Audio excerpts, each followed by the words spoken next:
This is CGTN, China Global Television Network.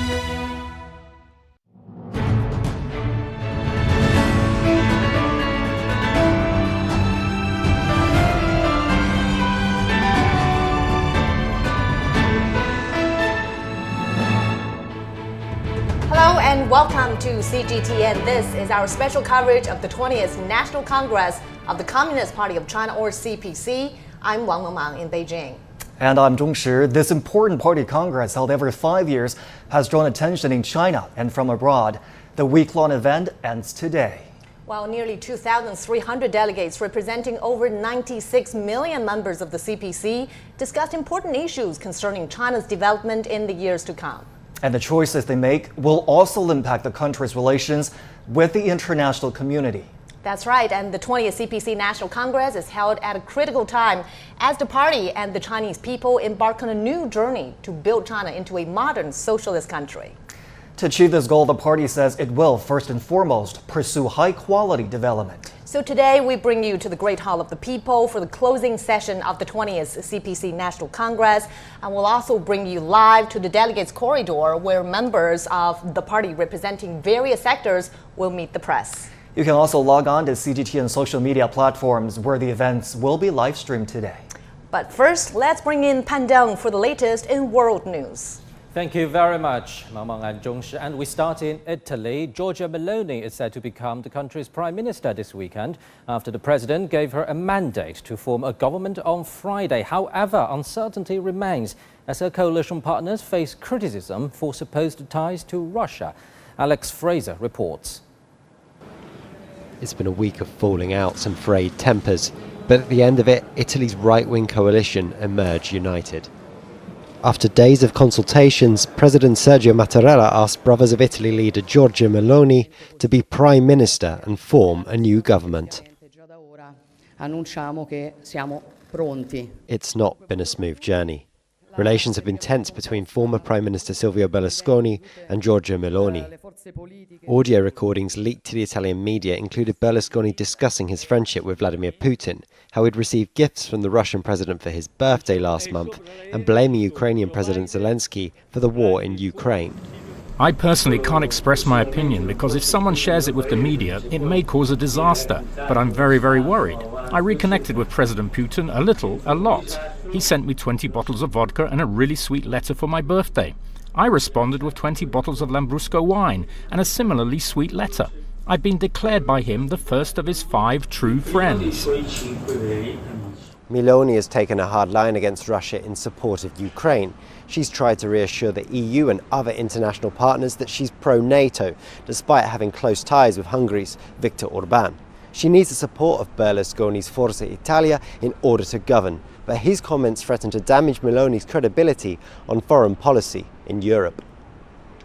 Last week, senators from Berlusconi's centre-right Forza Italia refused to vote in support of Brothers of Italy's candidate for President of the Senate on the opening day of Parliament. Ignazio La Russa won after senators from opposition parties offered their support instead. Angry that his lawmakers had not been offered key government ministries, Berlusconi appeared to confront and swear at the new president of the Senate. I think this is a way for Berlusconi to somehow hamper the process of making the government and consequently with the work of Giorgia Meloni. It is due to an existing political issue. For this reason, I don't think that these gaffes or rumors are accidentally coming out of his mouth, as happened on other occasions in history of Silvio Berlusconi. Things now appear to have been patched up, with Meloni to be sworn in as Italy's first female prime minister on Saturday. Perhaps in an effort to calm European concerns, sources say that Meloni's first foreign trip as premier could be Ukraine. While keeping her domestic support strong, Meloni must also convince European and NATO allies that her government will continue Italy's previous support on Russian sanctions. Alex Fraser, CGTN, Milan. Now we turn to British politics. The race to be the next Prime Minister is back on again after Liz Truss's announcement for her resignation. Candidates are thought to include former Prime Minister Boris Johnson. Ollie Barrett reports. It could well be the case that Boris Johnson makes an extraordinary political comeback. He is gathering support quite rapidly at the moment from Conservative MPs. He's yet, though, to announce his candidacy officially. We do know that Penny Mordaunt will be putting her name forward. She's announced that she is running and is also therefore trying to gather enough Conservative MPs to get into the ballot on Monday. You need 100 nominations from lawmakers in your party to get into the race. The other third frontrunner, the former Finance Minister Rishi Sunak, he is very popular with around half of the party, very unpopular with backers of Boris Johnson who feel that Rishi Sunak stabbed Boris Johnson in the back by resigning from his cabinet and forcing him from office when he was Prime Minister the first time around. This leadership campaign will be done and dusted this time next week. We will know who is the next leader of the Conservatives and therefore who is the next UK Prime Minister. But it could happen much more quickly than that. Voting will begin on Monday and some Conservative lawmakers believe that we will have a winner as soon as Monday and therefore everything will be wrapped up. The Conservatives are desperate to do it as quickly as possible. They were criticised for the long-running leadership campaign over the British summer. They know that this is a time of economic crisis. Opposition parties say this is chaos all caused by the Conservatives and they're demanding a general election. Across the Atlantic to the United States, former presidential advisor Steve Bannon has been sentenced to 4 months in prison. Bannon served as Trump's chief White House strategist in 2017. He's accused of refusing to work with lawmakers investigating last year's U.S. Capitol attack. Last September, he was also indicted on charges of money laundering and conspiracy, with prosecutors accusing him of delivering donors to help build walls along the US-Mexico border. Bannon could face up to 15 years in prison if convicted on those charges. Now we turn to Russia. Kremlin spokesperson Dmitry Peskov says President Putin has been open for talks from the very beginning and that nothing has changed, commenting on remarks by Turkish President Recep Tayyip Erdogan. Earlier, Mr. Erdogan said Putin appeared to be much softer and more open to negotiations with Ukraine than he was in the past. Peskov responded, saying Putin tried to initiate talks with both NATO and the US even before its special military operation. Peskov also says Ukrainian law now prohibits any negotiations. China expressed a deep concern on the escalating conflict between Russia and Ukraine and reiterated its call for a peaceful resolution at a UN Security Council meeting on Friday. China's Deputy Permanent Representative to the UN, Geng Shuang, called on the international community to abide by humanitarian conventions and make every effort to contain any fallout from the conflict. He also stressed China's willingness to play a constructive role in promoting peace talks and contribute to alleviating the humanitarian crisis. Turkish President Recep Tayyip Erdogan has said his country sees no obstacle to the extension of the Ukraine grain deal, which is set to expire next month. The remarks came after his phone call with Ukrainian President Volodymyr Zelensky and an earlier meeting with Russian President Vladimir Putin a week ago in Kazakhstan. The Turkish leader said he would hold phone talks with both leaders in coming days to check peace talks. The grain deal was signed in Istanbul in late July to transfer Ukrainian grain, foodstuff and fertilizer to international markets. Fallout from sanctions against Russia of its conflict with Ukraine has led to a looming energy crisis in Europe. European countries have been shoring up their energy reserves to head off a shortage as winter approaches. This past week has seen a large buildup of tankers off the coast of Spain, ready to unload their fuel. However, a mismatch of supply and demand has meant an oversupply of liquefied natural gas and nowhere to store it. Rahul Patak reports. There have been large queues forming off the Spanish coast this week. Dozens of liquid natural gas or LNG tankers have been waiting just off the Spanish coast to unload their cargo, but a bottleneck has developed due to a lack of storage capacity. Spain has the largest LNG storage facilities in Europe, accounting for 44% of the continent's capacity. But an exceptionally warm summer here and a slowdown in economic growth across the continent, especially in the industrial sector, has caused a glut in the product. The lack of LNG infrastructure and storage and regasification facilities have brought to light the need for more investment across the sector. I think the most effective short-term measure they were working on was putting together floating LNG terminals, because Spain has fixed terminals in several ports. It's actually fairly well equipped, but Germany has none.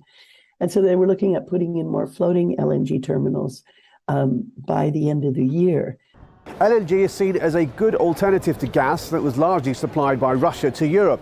The key advantage over traditional pipelines is flexibility. Delivery can come from various countries, which helps with energy security. EU leaders have sought to improve their gas delivery infrastructure between countries. This would create a third gas corridor between France and Spain. Analysts have stated that those waiting tankers could either look for other ports outside Europe or even wait it out until gas prices increase next month so they can offset their costs. Well, the EU has already reached its intended 90% of gas storage earlier than expected, hoping that it will ensure sufficient supplies throughout the winter months. Rahul Pathak, CGTN, Madrid.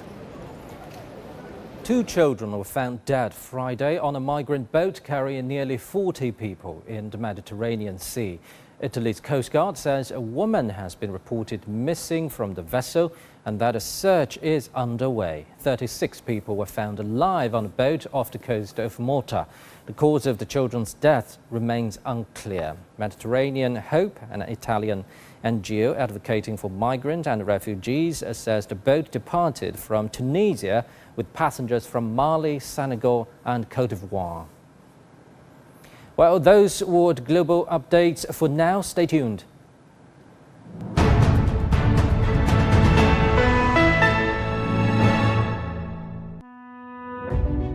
Following on decades of breathtaking change and in the midst of new challenges, the Communist Party of China convenes its National Congress to chart the party and the country's journey for the next 5 years and beyond. Join us for our special coverage of the 20th CPC National Congress. We bring you the highlights, analyze the details, and help you understand China's action plans and major policies. The CPC on a new journey, only on CGTN.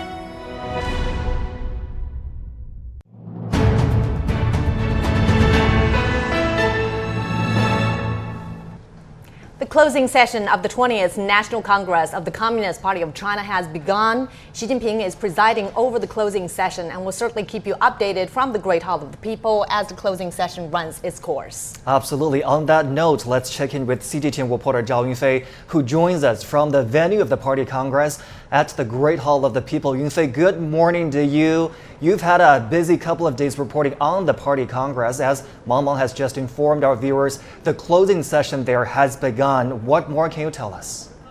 Well, Zhongxi and Mang, of course, it's been a week-long process. As you mentioned, the closing session will convene, and it could be one of the most important events of the Communist Party of China because the National Congress will hold every last 5 years. Now behind me, I'm right outside the Great Hall of the People. It started about 30 minutes ago. The party delegates have started to arrive at the Great Hall of the People, and at this moment, most of them have already entered the hall.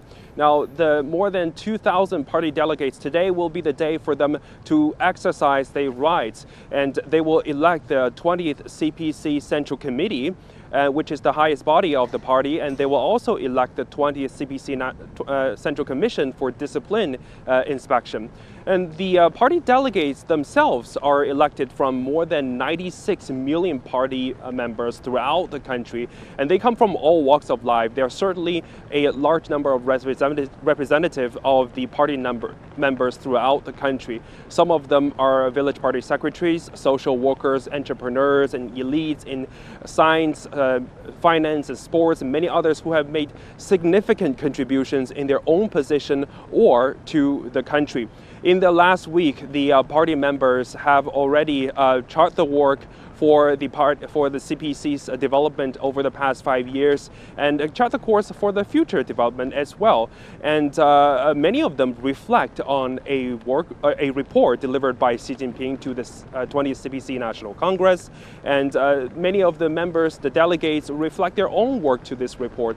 In this report, the CPC detailed for the first time, systematically explained the meaning behind the Chinese modernization. Now, it lays out a specific blueprint for the a development path of the Chinese model, and also gives a very strategic timeline to achieve the great modern socialist country with in all respect by the point of the mid-century. So today is the beginning point, because the next 5 years, which will be the tenure of the 20th CPC the 20th CPC Central Committee, it's in their tenure, and the next 5 years will be crucial for them to get the Chinese modernization off to a good start. Back to you. Of course, we heard from some of these delegates at the opening session. We will continue to hear from more of them when a delegates corridor gets underway later today. That is CGTN's Zhao Yunfei live at the Great Hall of the People in Beijing. And certainly this year's session holds significant implications for China's development into this new journey. And now let's get our discussion with our guest here, Mr. Wang Huiyao. He is the founder of the Center for China and Globalization, and Victor Gao, a chair professor of Suzhou University. Great to have you both on our special program. Thank you. So over the past week, we've been hearing delegates from across China holding discussions and deliberations on the work report delivered by Xi Jinping. And we listened in on 5 press conferences ranging from topics including the environment, the building of the party, rule of law, and China's further development of pursuing high quality growth. Which of these caught your attention? Mr. Wang. Yeah, well, actually, I think this is really very impressive. You know, you have 5 key big news conference that are associated with the party congress. But I was really struck by the first news conference was really on the national development. You know, spoke by the NDRC vice chairman there, and then they emphasized a lot about high quality development, and also emphasized that China will continue to open, and emphasize that you know, they're still welcome for investment. So that message was sent at the first news conference of the party congress, very significant. So that priority is still, we have to work with economics, we have to recover from pandemic, we have to really getting all-rounded development and for the next objective. I think the second most impressive for me actually is the Supreme Court, high justice there at I think second or third conference should talk about no matter it's a private sector, SOE, foreign multinationals, or small and medium company. For them, everything's equal. It's so equal treatment for all of them. So that's a very significant message, I think, sent. Of course, we have ecological balance, we have a party building, we have all those law and all those reinforcements. So that's really very impressive. So 5 key conferences really tells a lot about China, what's been concentrating on the party congress. Yeah, well, Professor Gao, which are some of the important signals that are most notable to you when it comes to top-level decision-making in terms of choosing the country's policy, strategy, and overall direction? Well, first of all, this week has really caught everyone's attention in China as well as abroad. I think in Beijing, for example, everyone is talking about let's wait until after the 20th Party Congress, which will come to a successful end today, because everyone is really focused on this one. As far as I'm concerned, I think there are several things. One is that while all the delegates, more than 2,300 and more, spend the whole week, for example, poring over the speech by General Secretary Xi Jinping, and coming up with their own amendments and suggestions so that the report will be finalized as the official report of the CPC Central Committee, and becoming the guideline for the coming 5 years and beyond.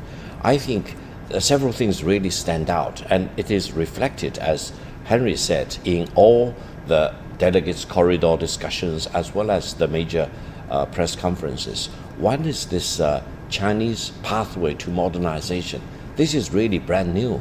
because we have been promoting China's modernization ever since 1978. But what is the Chinese pathway to modernization, which is significantly different from the pathways of other countries? For example, the developed countries, the capitalist countries. How did they achieve modernization? And how we, the Chinese, are achieving our modernization? And what is our pathway compared with the others, for example?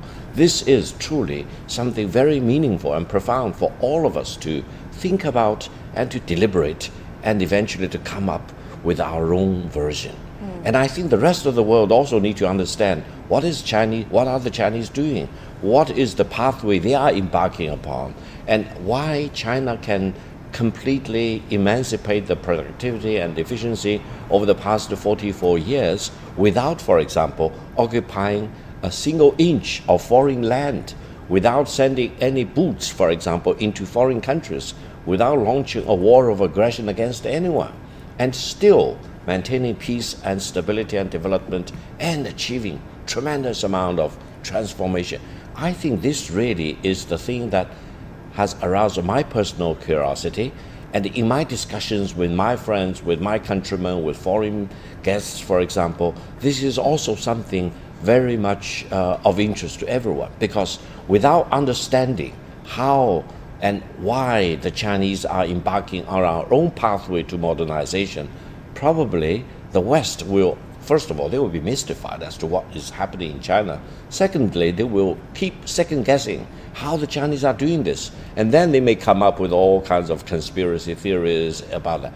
But the real fact is that we are doing this in great sunshine, great transparency, because we are promoting peace and peaceful rise of China without constituting a threat to anyone. So why should other countries, for example, be frightened by China's continuous economic development? I think when President Xi Jinping mentioned this Chinese pathway to modernization, and then the delegates have been deliberating this for about a week, and everyone is talking about this Chinese pathway to modernization, I hope by the end of this Party Congress, there will be greater clarity and transparency as to what exactly is the Chinese pathway to modernization. This path to Chinese modernization certainly has some unique features that are uniquely Chinese, and certainly we'll dive deeper into that in just a moment. All right, for now, let's take a look at the highlights of the 7-day event. At the opening session of the 20th National Congress of the Communist Party of China, Xi Jinping delivered a report on behalf of the 19th CPC Central Committee. He expanded on what the Chinese path to modernization looks like and how it works. As the party laid out a central task to comprehensively advance Chinese modernization for the next 5 years and beyond, Xi said it contains elements that are common to the modernization processes of all countries, but it is more characterized by features that are unique to the Chinese context.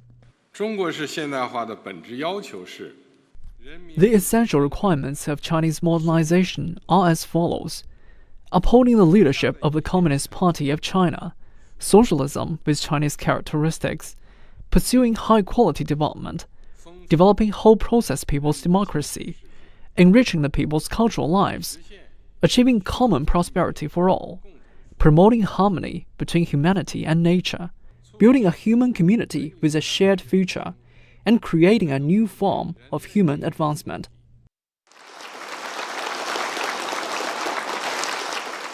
For the past week, group discussions were held within delegations. Xi Jinping joined the group discussion with delegates from Guangxi. He called on members of the Communist Party of China to put together empowering a ship towards a destination of national rejuvenation. He said Guangxi sets a good example of the party's ethnic policies and system of regional ethnic autonomy. He also praised the achievements made in poverty alleviation, economic reforms, environmental protection, and quality of life. Other members of the 19th Standing Committee of the Political Bureau of the CPC Central Committee also joined group discussions with the delegations across the country. They called for common prosperity and high-quality development, and expressed support for maintaining and improving the party's full and strict self-governance. The Presidium of the 20th CPC National Congress held meetings to discuss the report of the 19th CPC Central Committee, the work report of the 19th CPC Central Commission for Discipline Inspection, the amendment to the party constitution, as well as the name list of the members of the new Central Committee and the new Central Commission for Discipline Inspection. During the past week, delegates also took the chance to meet the public. Delegation spokespersons attended 5 group interviews to discuss and share their thoughts on the report delivered at the opening session. Delegates from all walks of life have also met the press at the delegates corridor. They included taikonauts, athletes, rescue workers, and experts in agriculture. They said they have seen and experienced the development of the country over the past years. 5 press conferences were also held on the sidelines of the Congress. Leaders from different sectors further elaborated on the report and took questions from the press. The new development philosophy and high-quality development were among the topics discussed at the conferences. And our studio conversation continues with our guests, Mr. Wang Huyao and Professor Victor Gao. Throughout the Party Congress, we repeatedly hear the party making further strides to achieve the second centenary goal, which is to build China into a strong, modern socialist country. Both of you gentlemen just now touched upon the Party Congress providing more clarity, not just for the Chinese people, but for the international community watching China's decision-making at a critical time like this. Mr. Wang, let me start with you. In terms of the significance and importance of this Party Congress, at this critical juncture, how do you think people will reflect on this Party Congress in terms of providing a blueprint for China's development next? Yes, I think this is very important because in the Chinese political life, that CPC plays a vital role and key role, so that we need to know the party line, we need to know the party objectives, we need to rally the crowds and build up the consensus and the firm objectives and launch the development plans. So CPC is the key to everything, basically, as such a populous, most largest country in the world. And then we've been already developed for the last 4 decades. So how can we continue to develop, particularly with high quality development? That's really a challenge, probably unprecedented for a country of 1.4 billion people. And also we are now facing a very challenging international environment, but also pandemic and also climate change and also all those common prosperity and all those new challenges. So I think now it's the time that CPC rally every 5 years, really to set objective, put forward a new objective and also rally in a new cohort of the leadership and the governors, minister, party secretary, everybody, that we actually can walk towards the new modernization drive. So I think I remember in 1974 actually when Premier Zhou launched the full modernization. That was already 50-some years ago. But now we're having a new modernization by mid of this century. So it's very important. So I think that's probably also a pattern in China. The Chinese people, Chinese government, and CPC always has a mission that you have to really fill one objective with another objective, one 5-year plan with another 5-year plan, one centennial goal with another centennial goal. So people are charged and feel of obligation and of course inspiration and also mission to really to achieve that. So I think this is really unique for China. It's probably also, as Victor mentioned, in the path of Chinese modernization that we really party steered the way, and that's really achieved unprecedented growth for the last 4 decades. So I think this is really timely for party to rally again, to launching the new marching order, but also to mobilize, to really launch this new whole people's democracy process, to really trying to achieve the even greater objectives as we meet all the challenges coming up. It's a very interesting metaphor, the new marching order here, but this political gathering is a lot more than just injecting confidence, in just laying out the objectives and the goals. The party, taking use of this opportunity, has also recognized the challenges ahead. In fact, that we have this great blueprint in front of us is because there are so many more hurdles to cross, challenges to tackle. Professor, what is the clarity here in terms of the challenges ahead for the party? Well, first of all, I think the 20th CPC Party Congress is doing, before it officially wraps up today, exactly what the other CPC party congresses have done over the years. They more or less focus on three things. One is the intra-party matters. For example, disciplinary matters, anti-corruption, promotion of leaders, HR matters, for example, and how to rededicate themselves to their mission. Now, the second thing is CPC and China, because as Henry correctly pointed out, CPC is the most important political force in China, leading and uniting all the Chinese nation together, marching in the same direction of modernization. And now the third thing is increasingly important, that is CPC and China and the rest of the world, because whatever CPC is doing or whatever China is doing have a major impact on the rest of the world. And that's why not only we, the Chinese, are very much interested in what's going on at the 20th Party Congress, but the whole world is focused on what's the new decisions, who is up, who is down, for example, whether there are new commitments, new modifications, for example. So CPC, CPC and China, and CPC and China and the rest of the world. I think these are the three most important things, and everything that has been discussed can be folded in one of these three big circles. Now, the point is that China is different now. China is already the largest economy if we use purchasing power parity, and the second largest economy if we use official exchange rate. And China, amazingly, is the largest trading nation, the largest manufacturing nation in the world, and China's industrial output is larger than the combined amount of the United States, Germany, and Japan. This is unheard of. This is really unprecedented ever since the end of the 19th century. And China has done this, and this is not the end of China's successful rise. It's still going on, and we really reasonably expect that by 2030, the Chinese economy by official exchange rate will be the largest in the world. And then by the middle of this century, the Chinese economy, in terms of its size, will be double that of the second largest economy in the world. So you are talking about huge changes, transformation for China, for the Chinese people, but also for the whole world. However, one thing is very clear as a result of listening to the Party Congress. That is, whether in the past, today, or in the future, China is dedicated to peace. That's the most important thing. China does not want to become another superpower or hegemon, for example.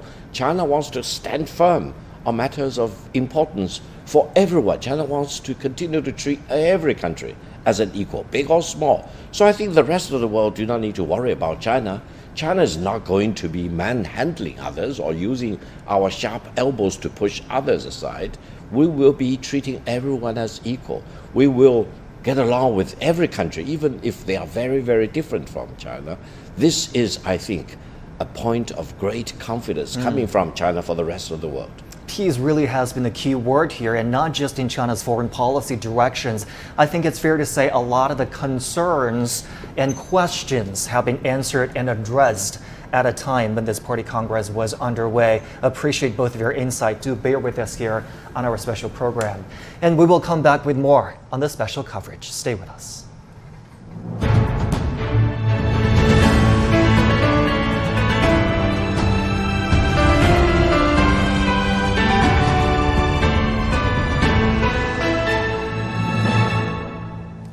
And now let's get the latest from the session. My colleague Xu Qinduo joins us now from outside the Great Hall of the People, the venue of the session. Hi there, Qinduo. So some new ideas were brought up in the 19th CPC Central Committee report, the 20th CPC Central Committee report delivered by Xi Jinping on Sunday. Tell us more about your major takeaways from that report. Well, yes, indeed. For example, the Chinese modernization or Chinese style modernization, which is not completely a brand new concept, but this is the first time it is presented in a way, in a systematic way, I would say, complete explanation of what it refers to. For example, it's a modernization, well, it has the elements of modernization in every part of the world, but also it has some characteristics and features in the Chinese context. For example, it's a modernization of a super large scale modernization, 1.4 billion people, and it's not about 1% enjoying this privileges of a modern lifestyle. It's about 1.4 billion people. No one is left behind. It's a modernization of common prosperity for all. Again, inclusiveness. It's about harmony between humanity and nature. So it stresses very much about its balanced approach. It's about harmonious relationship. Other concepts, for example, the top priority for the CPC, for the Chinese government, is about quality, high quality development. In the past, we often heard of is high speed development, and now high quality development. So it refers to basically sustainable development, low carbon production, low carbon lifestyle, green development, or innovation driven development. So it suits very well to this idea of Chinese modernization. You want to achieve this harmony between man and nature despite this rapid development. And then you have this idea of a whole process, people's democracy. It refers to, basically covers all aspects of democracy or democratic activities, all the sectors of a society. It covers this election, this consultation, decision-making, management, oversight. This is the whole process, democracy. And again, it suits very well the Chinese modernization, Chinese path to modernization, Chinese version of democracy. And then there are some brand new ideas like wealth accumulation, regulation. This is pretty new. I guess people are waiting for probably more explanation, specific policies afterwards. And also income distribution. All these ideas basically are about building a fairer economic system which provides equal opportunities and equal employment. Again, common prosperity for all. Well, thank you so much, Qinduo. Certainly a lot of new mention, a lot of new ideas and tasks, but we are seeing a continuity of major policies. Thank you for that. A lot of references about Chinese modernization. Let's explain further. China has called for efforts to advance the nation's rejuvenation through a Chinese path to modernization.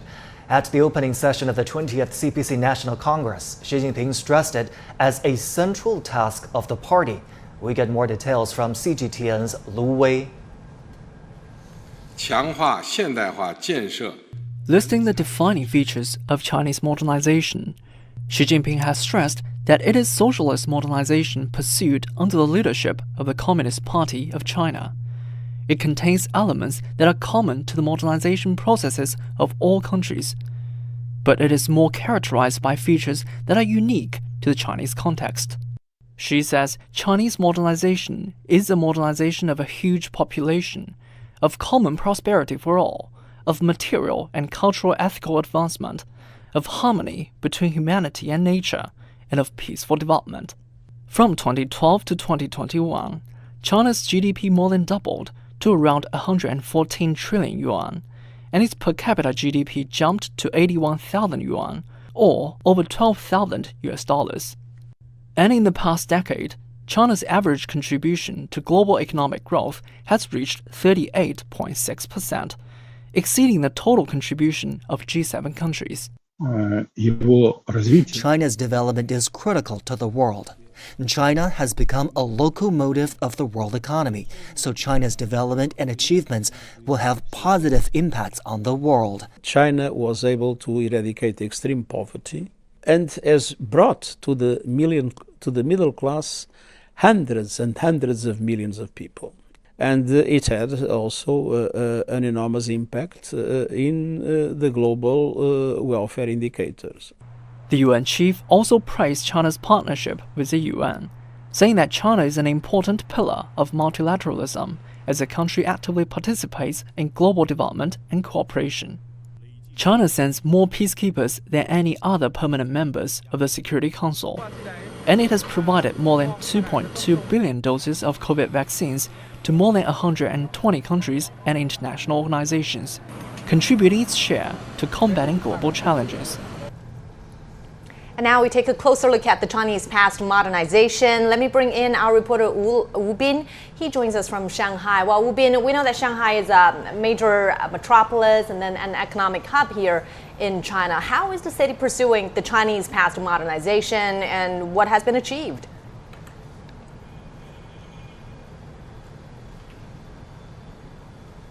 Well, Mamang, modernization has remained the key word in CPC's goal of prosperity for all Chinese people. And over the decades, the path has included economic reforms such as China's opening up, poverty alleviation, and meeting the party's 100 years goal of building the country into a moderately prosperous society. However, this is the first time for the term Chinese modernization has been written into the report to the party's National Congress. And the report says the process does not entirely defer to the modernization of other countries, but it's different in that it has unique aspects and elements that are distinct to the Chinese context. Well, to the city of Shanghai, the term Chinese modernization has also been mentioned several times in the city's party congress this year. We know Shanghai is a pioneer in China's reform and opening up, and actually deepening reform and opening up is one of the 5 key principles of Chinese modernization, according to the report to the 20th CPC National Congress. Well, Chinese modernization has become central to Shanghai's goal of building itself into a modern socialist city with global influence over the next 5 years. So that will involve Shanghai's further opening up its economy. Much efforts have been done in past decades, and I will tell you some of them that has been done in past years.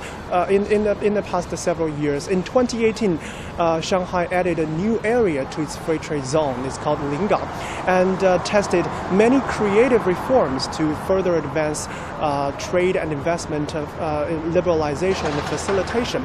For example, most imports now only require 1 instead of 2 inspection phases for custom clearance. Foreign flagged vessels are now allowed to carry out cargo relays at Yangshan port, and a series of foreign exchange reforms are carried out to further align with international rules. And the city vows to continue deeper reform and opening up and build the Pudong new area into a leading zone for socialist modernization. And another thing I would like to touch upon is the concept of whole process people's democracy, which is another important aspect of Chinese modernization. The term was proposed by Xi Jinping in 2019 when he visited a legislative contact station in Shanghai. Well, such contact stations are established by the Legislative Affairs Commission of the National People's Congress Standing Committee, which is the country's top legislator. They're aimed to directly connect people to the Legislative Affairs Commission to allow them to have a say in the drafting, review, debates, and the implementation of national laws. And now China has 22 grassroots contact stations, and 10 more will be added to further to cover all Chinese provinces. Thank you so much. We've been for us there in Shanghai, and certainly different regions who come up, tailor-made plans in achieving the Chinese modernization drive. And now let's get some more discussion with our guests here. Chinese modernization has been used to describe the goal of national rejuvenation. It's been seen as a major task in that process of achieving that goal. We know that some characteristics are uniquely Chinese, and then some can be shared by the rest of the world, some common traits there. But what are some of the characters, qualities, special qualities in the modernization drive that are uniquely Chinese, Professor? Well, first of all, socialism with Chinese characteristics. This is very important. It doesn't mean socialism itself as traditionally defined. It means socialism with other characteristics which China can take over from every other political system, from every other country, which can work to improve the productivity and efficiency in China. That means socialism with Chinese characteristics is all inclusive. It really can pick up good ingredients from any other country, etc., and fold it into this socialism with Chinese characteristics. This is a liberating force. It emancipates the Chinese from the original ideological box in which we locked ourselves in at the time when we constantly argued about socialism versus capitalism. But then, ever since China started the reform and opening to the outside world, socialism with Chinese characteristics has really become a liberating force for our 44 years of reform and opening to the outside world. Now, the other thing is that China is promoting modernization through its very unique way. Now, the first and the most important way is the leadership of the Communist Party of China. Because without the leadership of the Communist Party of China, the 1.4 billion Chinese people probably will be reduced to a huge pile of sands. There is no coherence, there is no overall direction for which the nation needs to march in, and there is no coordination among the local governments, for example. China probably will fall back into what happened to China before 1949 or before 1911. And that means China will be very weak, and China will be very inconsequential and incoherent. Now with the leadership of the CPC leadership, ever since 1949, for example, China has become a country with structure, with process, with a vision, and with people united, marching in the same direction. And this is very unique. I don't mean that other countries need to do exactly what we do in structuring our system, but this system with Chinese Communist Party's leadership is very, very suitable to the circumstances, and it has worked wonders for China. So I think when we achieve the higher form of modernization, the leadership of CPC will be the most important thing, and the people will be rallying around the CPC leadership, and then we will increasingly understand that the new Chinese pathway to modernization will take in more and more features that are suitable to China, but also reflective of the advanced levels of modernization being achieved by other countries. Allow me to use one single example. In today's world, people probably will say the G7 economies are modern economies. Yes, but they achieve their modernization in their own way. And I do not want to go into details how they achieve their modernization. But apparently, the Chinese way of achieving our modernization will be significantly different from the G7 countries over the past 100 years or 200 years when they managed to achieve their way of modernization. In this way, I hope we can give hope to the rest of the world that the Chinese way, the Chinese path to modernization will be very unique and will be contributing to peace, stability, and development, not only for China, but for the whole world. And of course, when we talk about the headwinds that China faces in trying to achieve the goal of modernization towards the ultimate goal, the more longer-term goal of the centenary goal of building China into a strong socialist country, will that be more challenging than when China worked to realize the first centenary goal, considering the different volatilities in the world, uncertainties, and different kinds of crises?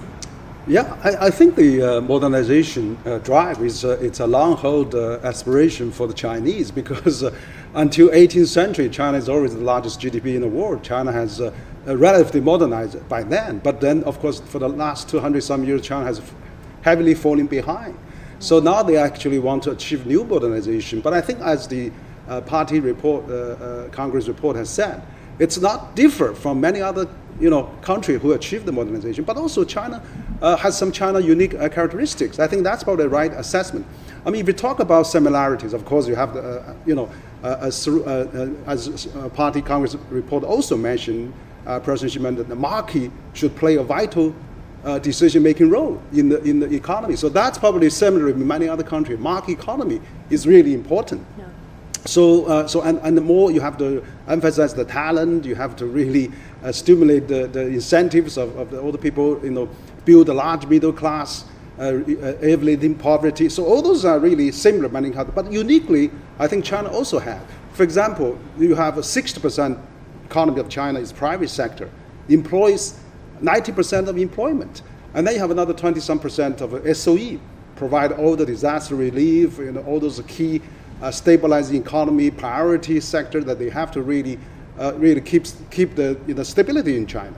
And then you have another 20% multinationals, support, import 50% almost of Chinese foreign trade. So that's very unique. I think that's the Chinese way of a hybrid economy, which actually you don't see in many other countries. So I think maybe we should summarize what has been done right and what has been really we have met challenges. But again, as you mentioned, we will have new challenges in the next centennial goal. For example, how to make 300 million migrant workers into a middle class. That's a new common prosperity challenge. We have lifted 800 million people out of poverty. But what about 300 million migrant workers in urban centers? How can we do that, making them into middle class?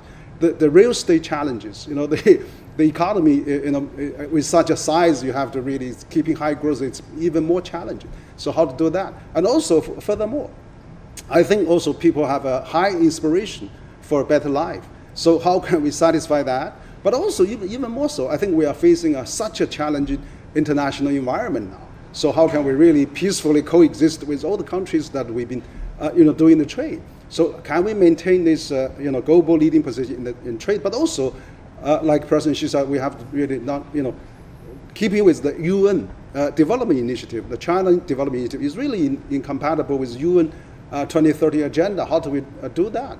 So I think there's many ways we could share, we could discuss, we could collaborate, just like the common jointly discuss, jointly share, and jointly contribute. I mean, that's really the principle. I think modernization, we have to modernize with the rest of the world, and then not just China doing it by its own. But so I think we have to build a shared future for the mankind, and China has to do its best to really contribute to that. Yeah, the mission is being renewed and added meaning over time, and that's exactly why the international community is closely gauging whether China, the world's largest economy and a major player in international affairs, could spearhead it into the next chapter. Absolutely, Mama. And my takeaway from talking to our guests just now really is that we're not talking about Chinese modernization as an independent concept from all the other types of modernization.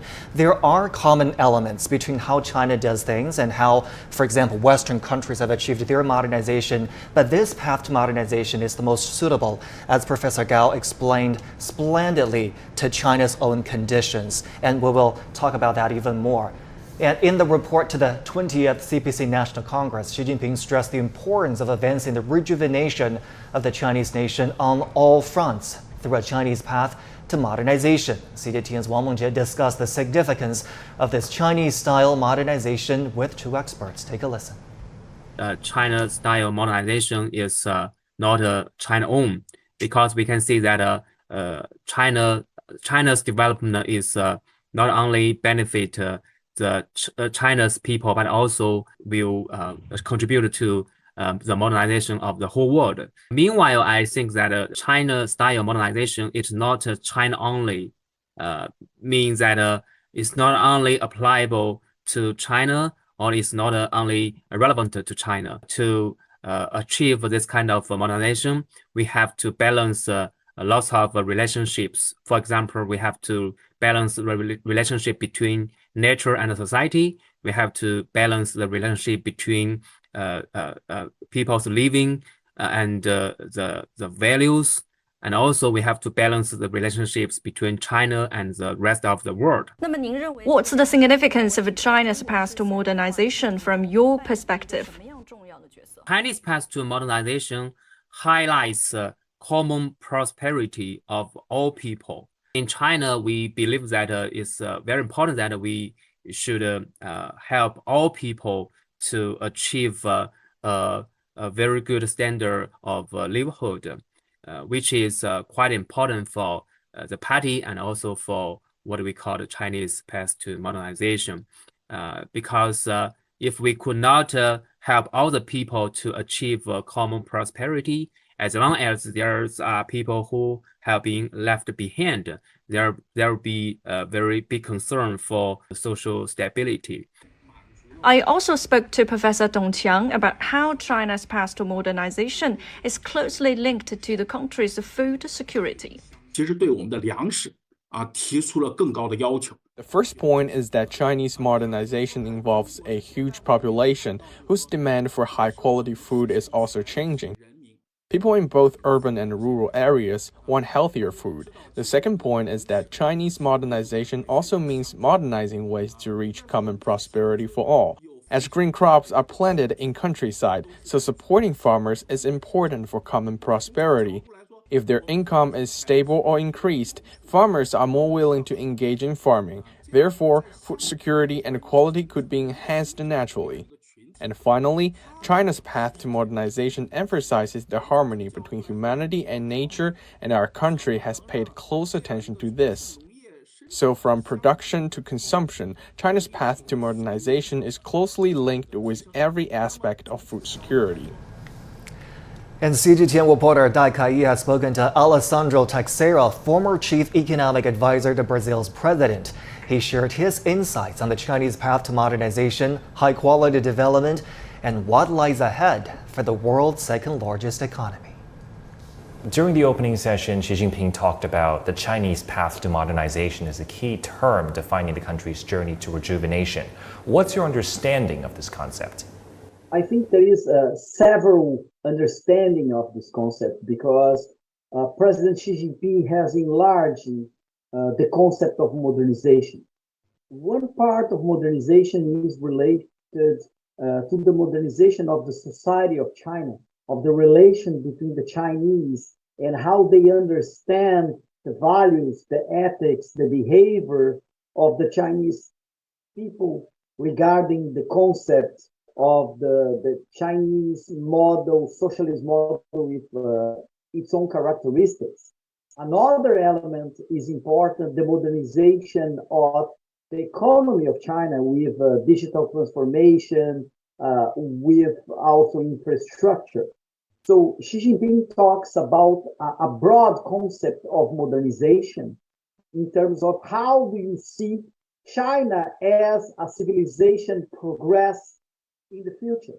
Xi Jinping said in his speech that to build a modern socialist country in all respects, we must first and foremost pursue high-quality development.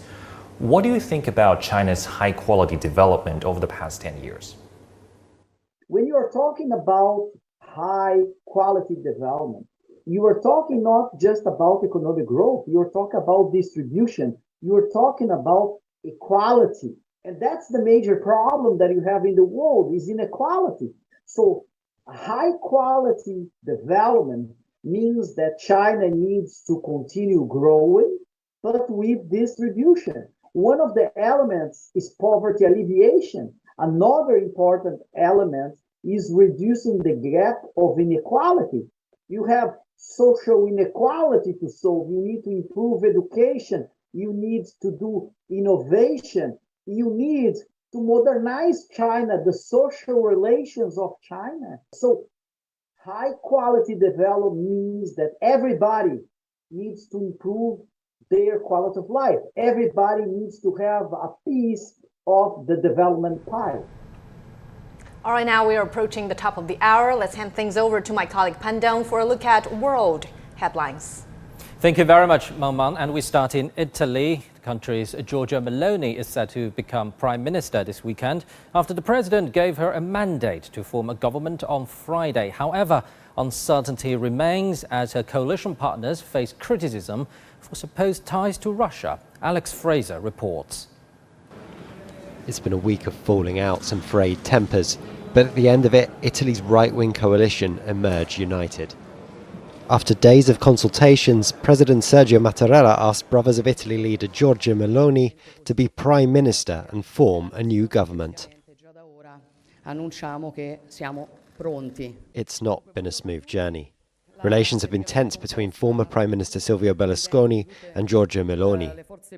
Audio recordings leaked to the Italian media included Berlusconi discussing his friendship with Vladimir Putin, how he'd received gifts from the Russian president for his birthday last month, and blaming Ukrainian President Zelensky for the war in Ukraine. I personally can't express my opinion because if someone shares it with the media, it may cause a disaster, but I'm very, very worried. I reconnected with President Putin a lot. He sent me 20 bottles of vodka and a really sweet letter for my birthday. I responded with 20 bottles of Lambrusco wine and a similarly sweet letter. I've been declared by him the first of his 5 true friends. Meloni has taken a hard line against Russia in support of Ukraine. She's tried to reassure the EU and other international partners that she's pro-NATO, despite having close ties with Hungary's Viktor Orbán. She needs the support of Berlusconi's Forza Italia in order to govern, but his comments threaten to damage Meloni's credibility on foreign policy in Europe. Last week, senators from Berlusconi's centre-right Forza Italia refused to vote in support of Brothers of Italy's candidate for President of the Senate on the opening day of Parliament. Ignazio La Russa won after senators from opposition parties offered their support instead. Angry that his lawmakers had not been offered key government ministries, Berlusconi appeared to confront and swear at the new president of the Senate. I think this is a way for Berlusconi to somehow hamper the process of making the government and consequently with the work of Giorgia Meloni. It is due to an existing political issue. For this reason, I don't think that these gaffes or rumors are accidentally coming out of his mouth, as happened on other occasions in history of Silvio Berlusconi. Things now appear to have been patched up, with Meloni to be sworn in as Italy's first female prime minister on Saturday. Perhaps in an effort to calm European concerns, sources say that Meloni's first foreign trip as premier could be Ukraine. While keeping her domestic support strong, Meloni must also convince European and NATO allies that her government will continue Italy's previous support on Russian sanctions. Alex Fraser, CGTN, Milan. Now we turn to British politics. The race to be the next Prime Minister is back on again after Liz Truss's announcement of her resignation. Candidates are thought to include former Prime Minister Boris Johnson. Ollie Barrett reports. It could well be the case that Boris Johnson makes an extraordinary political comeback. He is gathering support quite rapidly at the moment from Conservative MPs. He's yet, though, to announce his candidacy officially. We do know that Penny Mordaunt will be putting her name forward. She's announced that she is running and is also therefore trying to gather enough Conservative MPs to get into the ballot on Monday. You need 100 nominations from lawmakers in your party to get into the race. The other third frontrunner, the former Finance Minister Rishi Sunak, he is very popular with around half of the party, very unpopular with backers of Boris Johnson who feel that Rishi Sunak stabbed Boris Johnson in the back by resigning from his cabinet and forcing him from office when he was Prime Minister the first time around. This leadership campaign will be done and dusted this time next week. We will know who is the next leader of the Conservatives and therefore who is the next UK Prime Minister. But it could happen much more quickly than that. Voting will begin on Monday and some Conservative lawmakers believe that we will have a winner as soon as Monday and therefore everything will be wrapped up. The Conservatives are desperate to do it as quickly as possible. They were criticised for the long-running leadership campaign over the British summer. They know that this is a time of economic crisis. Opposition parties say this is chaos all caused by the Conservatives and they're demanding a general election. Now we turn to the United States. Former presidential advisor Steve Bannon has been sentenced to 4 months in prison. Bannon served as Trump's chief White House strategist in 2017. He is accused of refusing to work with lawmakers investigating last year's U.S. Capitol riot. Last September, he was also indicted on charges of money laundering and conspiracy, with prosecutors accusing him of deceiving donors to help build walls along the US-Mexico border. Bannon could face up to 15 years in prison if convicted on those charges. Kremlin spokesperson Dmitry Peskov says President Putin has been open for talks from the very beginning and that nothing has changed, commenting on remarks by Turkish President Recep Tayyip Erdogan. Earlier, Mr. Erdogan said Putin appeared to be much softer and more open to negotiations with Ukraine than he was in the past. Peskov responded saying Putin tried to initiate talks with both NATO and the US even before its special military operation. Peskov also says Ukrainian law now prohibits any negotiations. Turkish President Recep Tayyip Erdogan has said his country sees no obstacle to the extension of the Ukraine grain deal, which is set to expire next month. The remarks came after his phone call with Ukrainian President Volodymyr Zelensky and an earlier meeting with Russian President Vladimir Putin a week ago in Kazakhstan. The Turkish leader said he would hold phone calls with both leaders in the upcoming days to check peace talks. The grain deal was signed in Istanbul in late July to transfer Ukrainian grain, foodstuff and fertilizer to international markets. Health experts from the Africa CDC are calling for stronger measures to contain a deadly variant of monkeypox that is circulating in the Democratic Republic of the Congo. The variant known as Clade 1 has caused more than 120 deaths in the Central African nation this year. Chris Ochamringa reports from Kinshasa. Congolese health officials have recorded more than 3,500 cases of monkeypox since the beginning of this year. Most of the cases have been reported in the provinces of Sankuru, Maniema, Chuapa, and Equateur. Monkeypox is a rare viral infection usually found in forested areas of Central and West Africa. Hunting for the meat of wild animals like monkeys, rats, and fruit bats is common in the DRC. Scientists say the disease is spread from infected animals to humans, but many cases of monkeypox were reported globally this year, which doctors described as a highly unusual event. Health experts say the monkeypox variant spreading in the DRC is known as Clade 1. The Africa Centers for Disease Control says it has claimed more than 120 lives this year and is reported to be 10 times deadlier than the global strain. The Continental Health Body is warning countries about the threat of Clade 1 variant and calling for stronger action to prevent it from spreading around the world. Chris Sochamringa, CGTN, Kinshasa, Democratic Republic of Congo. Those were global updates for now. Stay tuned.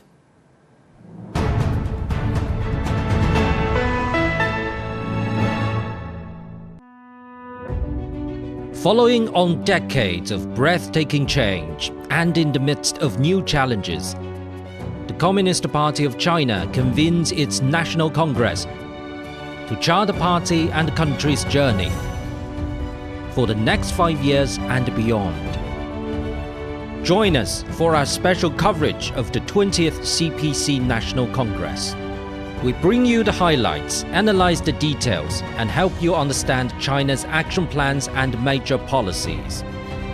The CPC on a new journey, only on CGTN.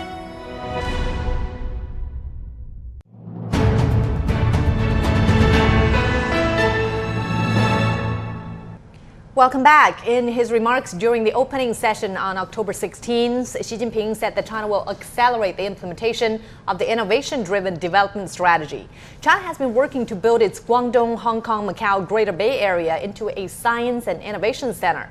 To tell us more about the progress in the Greater Bay Area, let me bring in our reporter Huang Fei. She joins us from Guangzhou. Hi, Huang Fei. So, what has put the Greater Bay Area in this position as an emerging global innovation hub? We know that there's great vitality in the region when it comes to coming up with new ideas.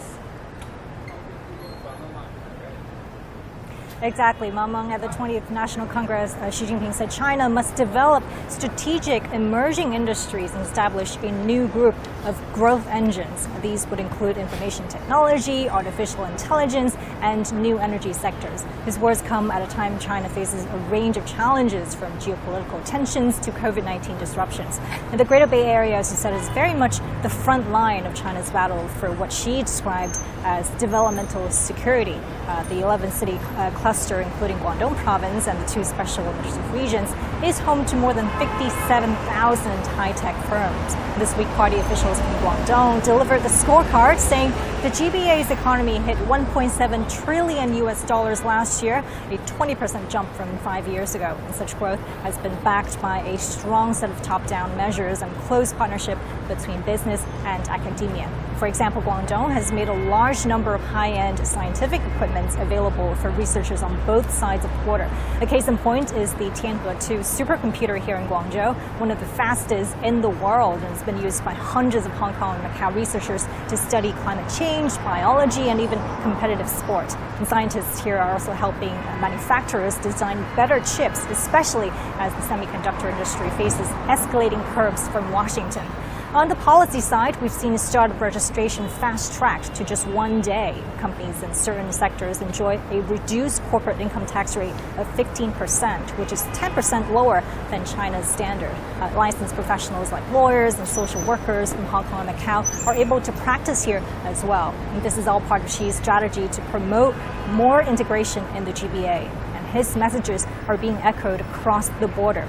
In his first policy address on Wednesday, Hong Kong Chief Executive John Lee announced new incentives to both nurture local talent and attract more overseas professionals. They'll be given long-term visas and stamp duty refunds, among other things. Meanwhile, $3.8 billion would go into a co-investment fund to help companies set up shop there. So we can expect more high-tech firms to list in Hong Kong after new rules at the stock exchange next year. And the region as a whole is really working together as a well-oiled machine as China enters another juncture of its modernization drive. Back to you, Mama. Already sweeping changes have taken place in that area, and we're looking forward to more in the future. Thank you so much, Wang Fei, for bringing us that. And now from China's south to its northeast, China has been deepening reform and innovation to revitalize northeast China's old industrial base. For more, CGTN reporter Yuli joins me from Shenyang, the provincial capital of Liaoning province there. Yuli, transformation in the northeast is such an ongoing process, and now apparently regional authorities are hoping innovation will help expedite that process. Tell us more about the achievements in the transformation of the region so far. Well, hi, Zhongshi. The Northeast region is an important industrial and agricultural base in China, so the region's revitalization is crucial for the overall development strategy of the country. The Northeast consists of 3 provinces. They are Liaoning Province, Jilin Province, and Heilongjiang Province. Just 2 months earlier, Xi Jinping made an inspection tour in Liaoning, where he expressed full confidence in and high expectations for the comprehensive revitalization of the northeast provinces. Liaoning is a home base for China's automobile and manufacturing industry. So it's also a base for science and technology, including robotics. It has the biggest GDP among the 3 provinces at 2.7 trillion yuan. That's about $372 billion. Authorities in Liaoning are looking forward to spearheading the revitalization of the northeast region by providing a good business environment and strong innovation abilities. Well, Jilin province has performed very well in ensuring food security. In the past 2 decades, grain output has reached 40 billion kilograms. Jilin ranked first in terms of growth rates of grain output nationwide, contributing 6% of China's grain output on just 2% of land area. Grain output in Jilin province is expected to hit a record high again this year.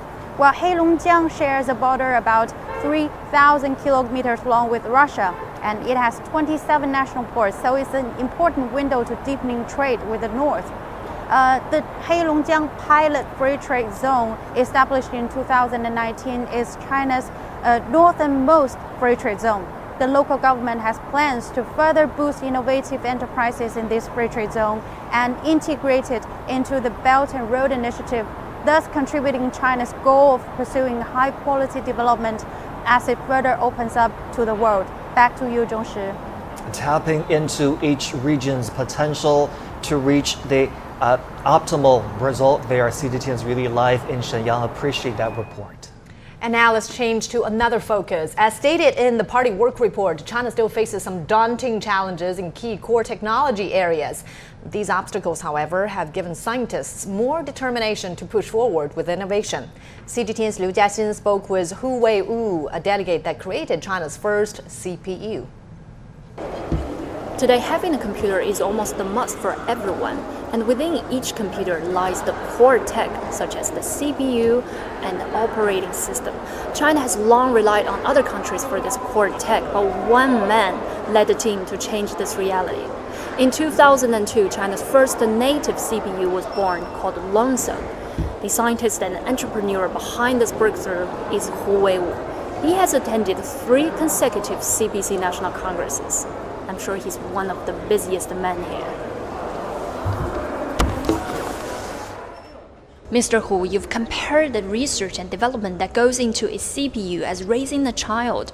Raising a child is surely no easy task. Tell us about how integral R&D for certain technologies and innovation, please.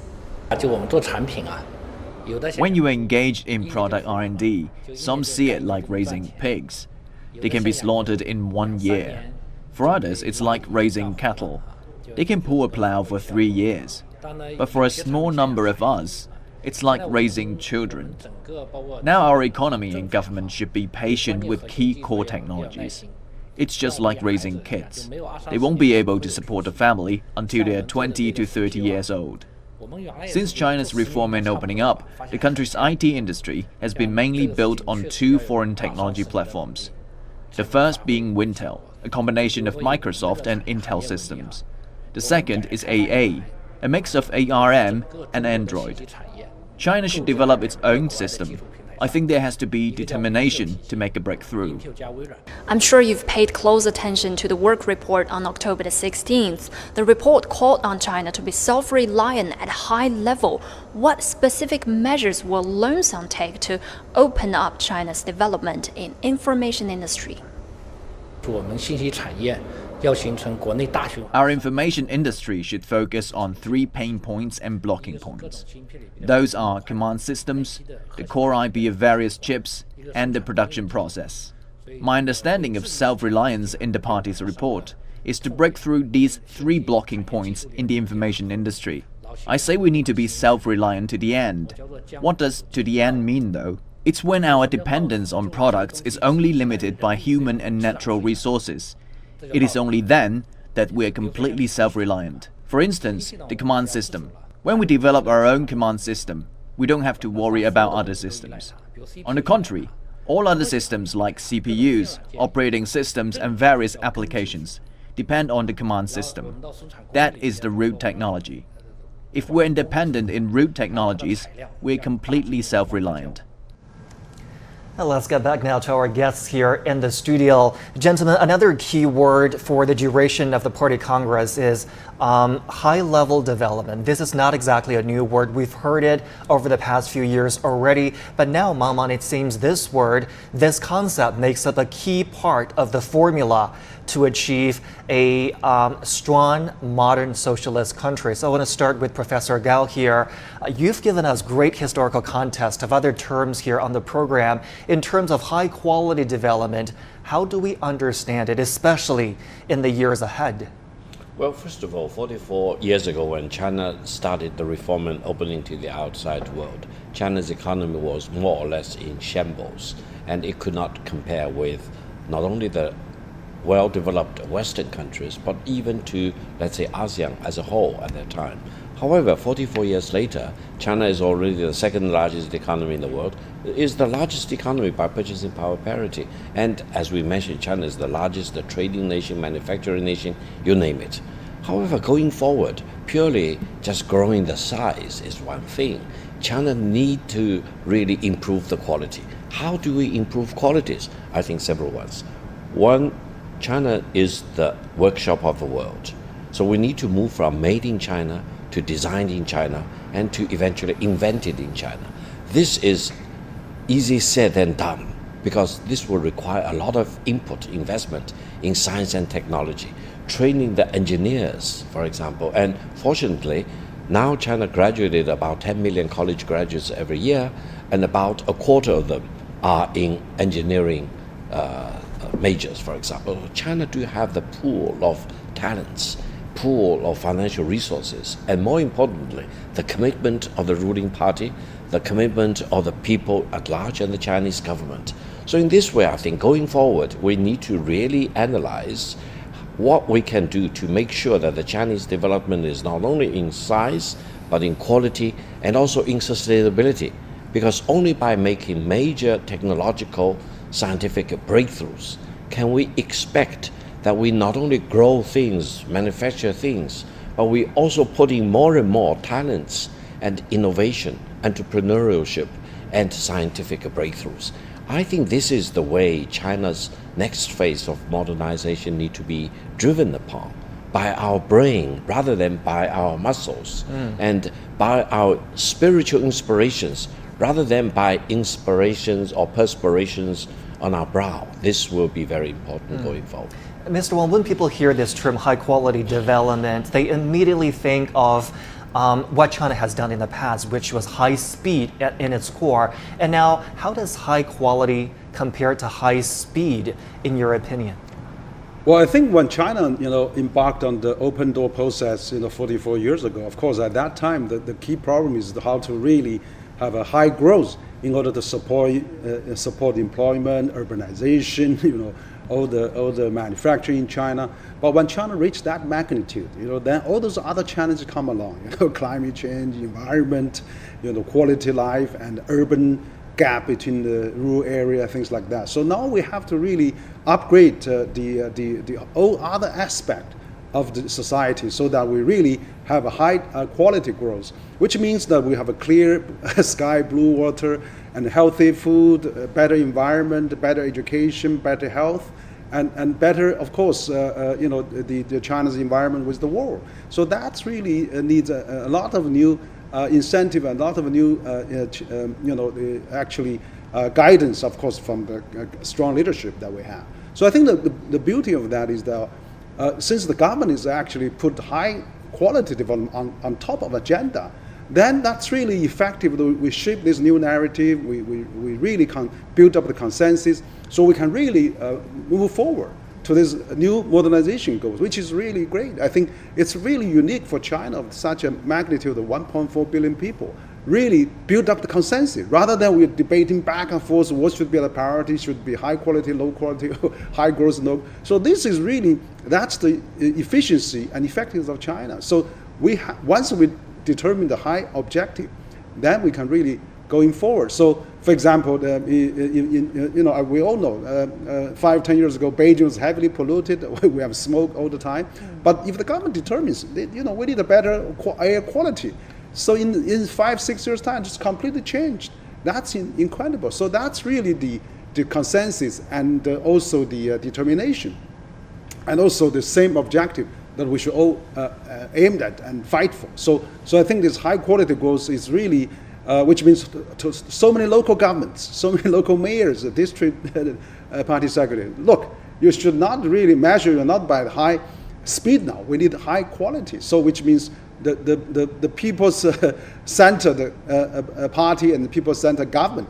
That really means that we have to improve the livelihood of the people, and also to really increase their better livings and better standards, better education and better health. I think that's really means the high quality for all people in China. But my question is that what are the defining criterion for high quality growth? Because when China's economy was growing so fast, you just put the numerical targets out there, and the nation will work to try to achieve that. Numerical targets are probably gone for this stage of development. What about the defining criterion that could really explain high quality? What makes it high quality? Let me give you one example. Henry mentioned the environmental protection. I think around 20 years ago or before 20 years ago, China's development was imperative because we were faced with a situation, develop or die. If we do not develop, then the people will perish, they will starve, we do not have enough to clothe ourselves. So development is the top most urgent priority. But now, development is still very important, but we need to do development not only as a hard truth, but also as a soft truth, as a smart truth. Why? Because our paradigm before was to develop at whatever cost without regard to environmental protection. But now, higher quality means we want to have development, but we also want to have environmental protection. And the speed to promote development cannot be achieved by sacrificing our environmental concerns. They need to be achieved by balancing off with our considerations for the climate change, for environmental protection. The end result will be a better result because we not only have higher development and better development, but we also have better quality of development. People enjoy lives. Allow me to use one example. Henry mentioned about 10 years ago. 10 years ago, pollution in Beijing was terrible. I almost decided to sell my house and move to my hometown in the south. I actually bought a property in Suzhou in preparation of abandoning my home in Beijing back to Suzhou. It was a great cause of concern for people back then. But now, as I was amazed to see a clear day 10 years ago, now I'm always amazed to see a foggy day in Beijing because the rule of the thumb is very clean weather, clean environment in Beijing. China did it in less than 10 years. And I think the leadership role has been really played by President Xi Jinping. He has been very pushy in this regard. You need to protect your environment. Mountains, rivers need to be clean. This has been driving the Chinese nation forward in the right direction. Even though we may sometimes, people say, sacrifice a little bit on the speed of economic development. But this is absolutely worth it. I could add one criteria for what to talk about high quality, because Vice Minister for Environment said for the last 10 years, our energy consumption only increased to 3%, but our GDP increased to 6%. That's really a good measurement. But how about we have a 2% or 1%? Let's keep this high growth of the energy consumption, the GDP, increase. So that is really a good example of how we can use least amount of energy consumption to support, maximize the GDP growth. I mean, also, for example, China now still has about 60% of fossil fuel supported, but now can we cut down that? Clean coal, a clean technology like solar power, wind power, and clean, all those hydropower. So those are really new quality, high quality stuff. So I think China is leading now in certain of like clean automobile.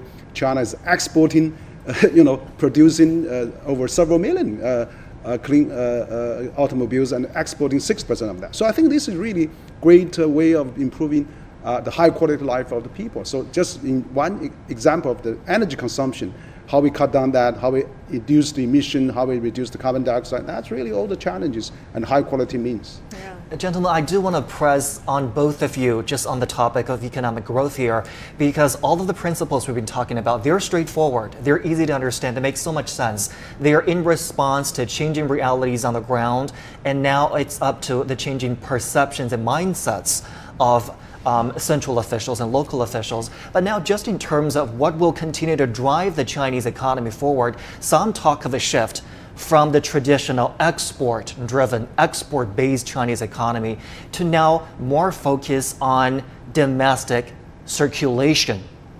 And that is confusing to a lot of our foreign viewers watching. What does that mean to have this focus on domestic circulation? How will that propel Chinese economy forward? Because we're not talking about stagnating economy. We're talking about economy developing in a high quality way, albeit at a slower pace here. So Professor, how would you explain the next drivers for the Chinese economy? Yeah, before I answer your very important question, allow me to go back again to about 44 years ago. At that time, the Chinese economy was more or less 100% domestic.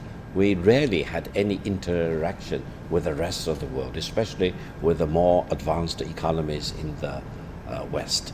Now, gradually since 1978 all the way to about 2000, the Chinese economy picked up speed, and then we had more and more foreign trade with the rest of the world. And then starting around 2000, boom, there was a great lift-off. The Chinese economy has really been more and more integrated with the rest of the world. Until now, China's foreign trade has become a very important component part of the Chinese national economy. China's foreign trade is also the largest among all the countries in the world. But going forward, I think China also needs to care more and more about the domestic development in terms of connectivity of all kinds, infrastructure, financial connectivity, and then by building up all these ingredients at home, China's connection with the rest of the world can be better enhanced, not only in quantity as we talked about, but also in quality. So this is not one in exclusion of the other. This is actually two things moving forward, both in important ways. But I think because of the COVID, unfortunately, for about 3 years, and we are not completely out of the woods, not only in China, but the rest of the mankind still need to be prepared against the possible surge in this winter. And then I think there is tremendous amount of difficulty in movement of people, goods, information across national boundaries, and we hope it will be relaxed after the 20th Party Congress. But I think domestic focus on the domestic circulation rather than purely overseas circulation has become more and more important. But my conviction is that especially after we become more flexible in terms of dealing with this pandemic, for example, China's focus on the overseas market again will pick up. And then the Belt and Road Initiative, which suffered interruptions because of the COVID, that's a fact, will be resurrected once again. So I think while we are now talking more and more about domestic circulation, we are preparing for the revitalization of the overseas circulation. So eventually, these two circulations will not be promoted one against the other or one to the neglect of the other, but eventually both simultaneously, but at a higher level of analysis. Actually, I want to add, the dual circulation is actually, I regard as a two-wheel drive for the modernization strategy of China. Because in the past, 40 years ago, we probably relied more on the trade and import-export, because that was really the way to go. But then when China reached a certain level, you have to really have two-wheel drive so that you have a balanced, like a bicycle, one wheel cannot really drive that far. But basically is that the China economy, domestic, is so large now, China itself can be circulated well. For example, the tourism industry, which accounts 10% of GDP. We hope to revive that very soon. But also not only circulated in China. China has 150 million people travel abroad before pandemic. That spent 200 billion US dollars, throughout the world. So that's another way of stimulating international economy. And then international economy stimulating back Chinese economy. So I think we see a larger picture. China and the world economy stimulate each other. So it's both good for China and also good for the world. That's where two-way drive strategy and dual circulation means to me. Not just dual circulation, we have to emphasize more domestic circulation, less on the global circulation. But I regard that too heavily, equally important, that you have to stimulate two drive and then stimulate each other. Because China upgrades now, you have to stimulate the world. And then the world can come back to really, uplift China. So I think it's a dual upgrading process. We can't really missing any of them. So that's really important. And that's certainly a very important response to the outside views, whether China is trying to closing in using this dual circulation strategy. Well, we were talking about high quality growth, how to measure that. Both our guests talked about environmental protection. And China is making all-out efforts to go green by increasing consumption of energy from renewable sources, cutting CO2 emissions and improving ecological and environmental conditions. And the country is now a top provider of sustainable green energy powers and a major contribution to global carbon reduction targets. But though the achievements are wide-reaching, the changes didn't happen overnight. Here's a quick look at China's green development over the past 10 years.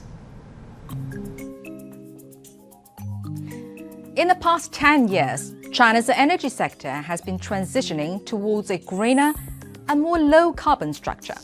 Officials say in 2021, a quarter of energy consumed is produced from renewable sources, up from 14.5% in 2012.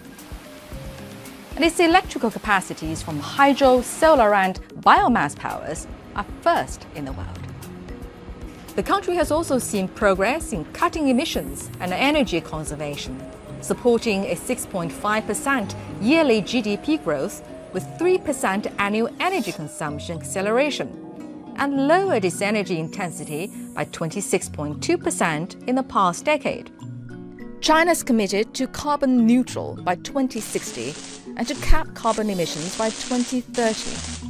It set up the world's largest carbon market in 2021, involving 4.5 billion tons of CO2 emissions and holding more than $2 trillion of green credit balance.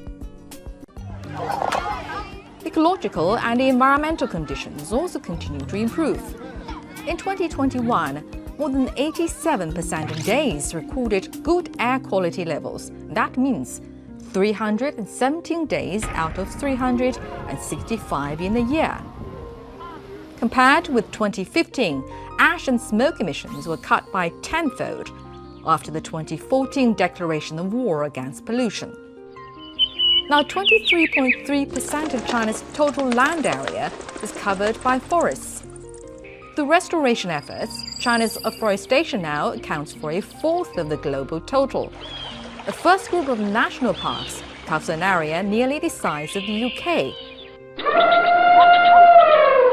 And the number of giant pandas and Asian wild elephants has been on a steady increase. In the cities, electrical vehicles now represent a new green lifestyle among the younger generation. The EV market share has been on a steady rise in China, with the domestic market take-up rate reaching 12%, about 50% higher than the world average 7%. Now, China is not only the biggest exporter of EVs, but also consumes around half the EVs in the global market. CGTN reporter Gana has spoken with Eric Solom, a former UN Environment Chief and currently president of the Green Belt and Road Initiative. They talked about how the Chinese leadership stresses the importance of environmental protection. Professor Solom lauded the great environmental changes in China over the past decade. He said China's commitment to stop financing coal power projects under the Belt and Road Initiative is by far the most important decision for the environment in the world. Professor Solheim, you have long observed China's sustainable development and efforts on climate issues. So how would you assess China's overall progress in this area? I think for the first 3 decades of opening up, China prioritized economic development, but it came with a high cost, meaning pollution. Then lots of Chinese said, we don't want to live this way any longer. We want to see the sun. We don't want to breathe polluted air. And they send a message to the leadership of China that we want to change and be greener. And the leadership really understood this message, and they started the most amazing change anywhere in the world. In 7 years, China has brought down pollution with the same urgency, which it took 3 or 4 decades to do in Europe and North America. And I see the fight against pollution, the war on pollution, as the driving element of Chinese environment policies. Later came climate issues and also the protection of the beauty of China. President Xi coined the phrase beautiful China to really emphasize the need to make national parks, to protect the great rivers, the Yangtze and the Yellow River, to really underline how beautiful China is and that we need to keep it even better for the future. And our studio conversation continues with our guests here. I do feel that China's green vision and green endeavors are such an underreported topic, so I'm extremely happy that both of our guests brought it up in our discussions earlier today. The 4 of us, we all work and live in Beijing, so the changes that have taken place in the Chinese capital, we feel that the most. But what about elsewhere in China, Mr. Wang, in terms of environmental protection and ecological conservation, which is, don't forget, all part of the Chinese modernization we've been telling our viewers about, and also about high quality development. How would you categorize what has been happening in this regard? Well, I think that's probably, one of the 2 greatest stories that less reported, I think, particularly internationally. One is lift 800 million out of poverty. The other is this green and clean and environment that China has been building in the last decade, particularly. So now actually China now has become the largest wind power market, largest solar power market, but also largest clean vehicle market. So those are enormous. I mean, that's really can be really a great contribution to the future development of global initiative, and also, of course, to the Belt and Road countries, because those technologies that China has harnessed, has developed, are really taking the state-of-the-art technology and also the leading advanced innovation in this regard. So I think that not only Beijing has changed, I mean, the whole country has changed. So particularly now, China is also developing those regional strategies, like say Great Bay Area, Yangtze River Delta in Beijing, Tianjin, Hebei corridor. There's a lot of things happening in China. So a good thing about that is, once the government decides this is the priority. For example, China has elevated a Bureau of Environment to a ministry rank of the environment. So that means that it really has to making all those decisions. And also there's a lot of resistance. Those coal burning, those polluted factories, those cement factories used to be surrounded in Beijing has really now has to stop. But at the same time, solve all the problem comes with that. Unemployment and social stability and other things. But importantly, and also the automobile emission, it's a big contributing factor to those heavy polluted urban centers across China. But so the government has really taken the lead on that to build a clean vehicle. That's really has changed a lot, and also have a high standard for every automobile. Cut down your emissions, annual checkups. You can't exceed any limits. So all those measures, only a strong government and also a very effective government can really implement that.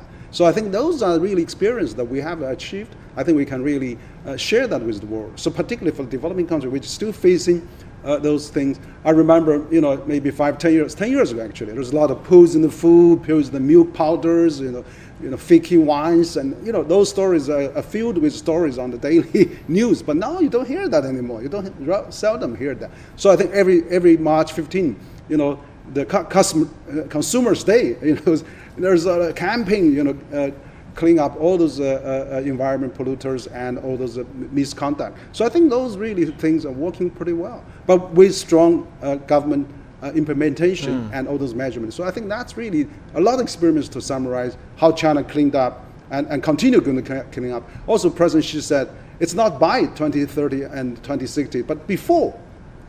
At the UN said before 2030 reach carbon peak and before 2060 reach carbon neutral. So I think we could a few years ahead of schedule rather than by. So I think there's a lot of message there that we have to really push forward. And indeed, the environmental issue is such a topic for public concern and global interest, because yesterday we were listening to that press conference given by the Vice Minister of Ecology and Environment, and he was elaborating on this key notion of ecological civilization. And Xi Jinping also raised the issue of the Beautiful China initiative. How do you see this going forward in trying to, how does it tie in China's effort to try to achieve the next goal? Well, first of all, I think over the past 5 years or 10 years, China has become more creative in dealing with environmental protection. I would say before, in the past, environmental protection in China was very much emphasized, but it was treated in a very fragmented way. But now, China has a more scientific, all-inclusive, very comprehensive way of dealing with the environment. Let me give you one example. The Yangtze River, the longest river in China, it goes through many Chinese provinces. So the situation in the past is that if I'm in the lower reaches of the Yangtze River, I did not know who polluted the Yangtze River, because the polluter may be in the upper reaches. They keep discharging toxic waters, fuels into the Yangtze River, and people or the enterprises in the lower reaches suffer the consequences. But eventually, if I'm from a lower reach province, I do not have the jurisdiction to go into the upper reach provinces to do intrusive inspection, because I was not allowed to do that. But now China appointed kind of a head or a director general for the whole reaches of the Yangtze River. So he or his department can go through along the Yangtze River and go into all provinces to inspect who is really doing the pollution and who should suffer the consequences and who should be brought to justice. I think this is a much better way. Now, for lakes, for example, Taihu Lake, where my hometown in Suzhou is bordering with, they also cover lots of cities. And then the lake became more and more polluted. Nobody knew who was polluting. Now we have a head or director general for the whole lake. He has the jurisdiction to take care of everything related to environment for the whole lake. Now, pollution is not only just air pollution. We also have soil pollution and water pollution, etc. So now we view this environmental protection in a very comprehensive way. Everything needs to be correlated with each other, and everyone has a stake in this, and everyone needs to be mobilized to stop pollution, to monitor the pollution situation, and to take ways and measures to deal with the consequences.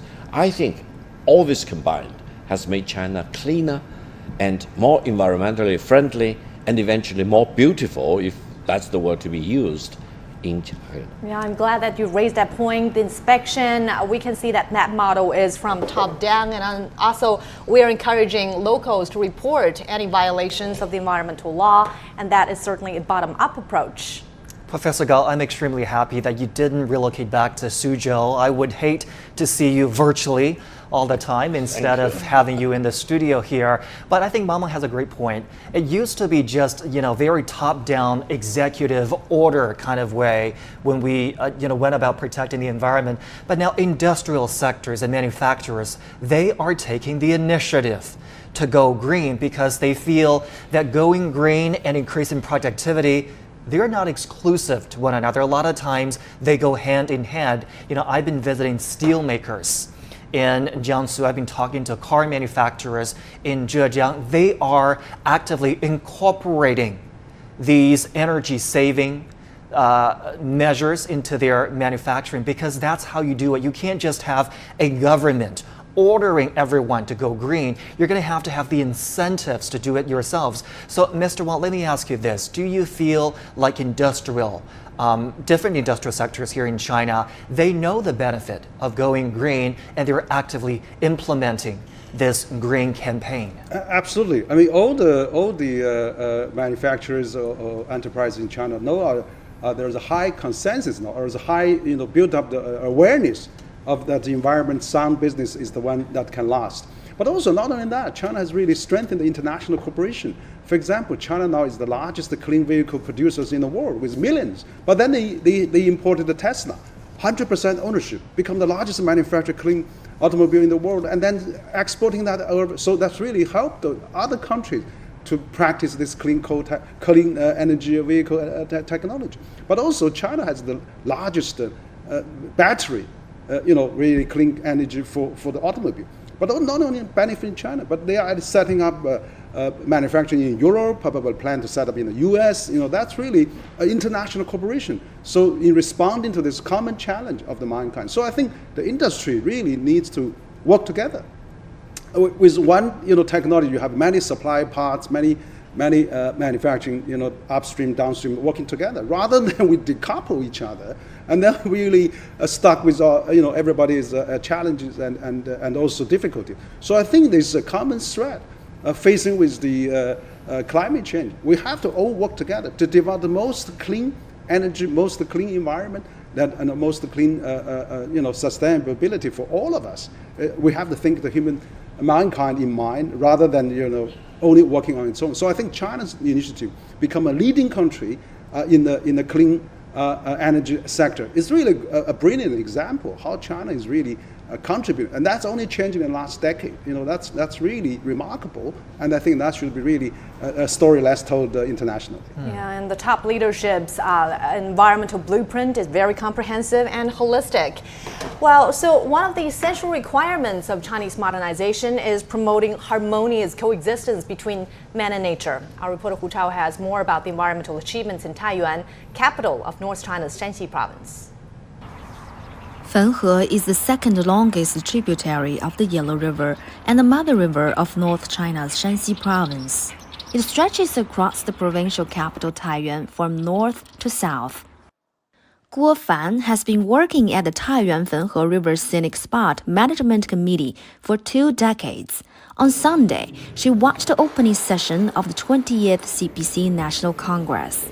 I felt encouraged and inspired by the report that Xi Jinping delivered at the 20th CPC National Congress. I was most impressed by its promotion of harmony between humanity and nature.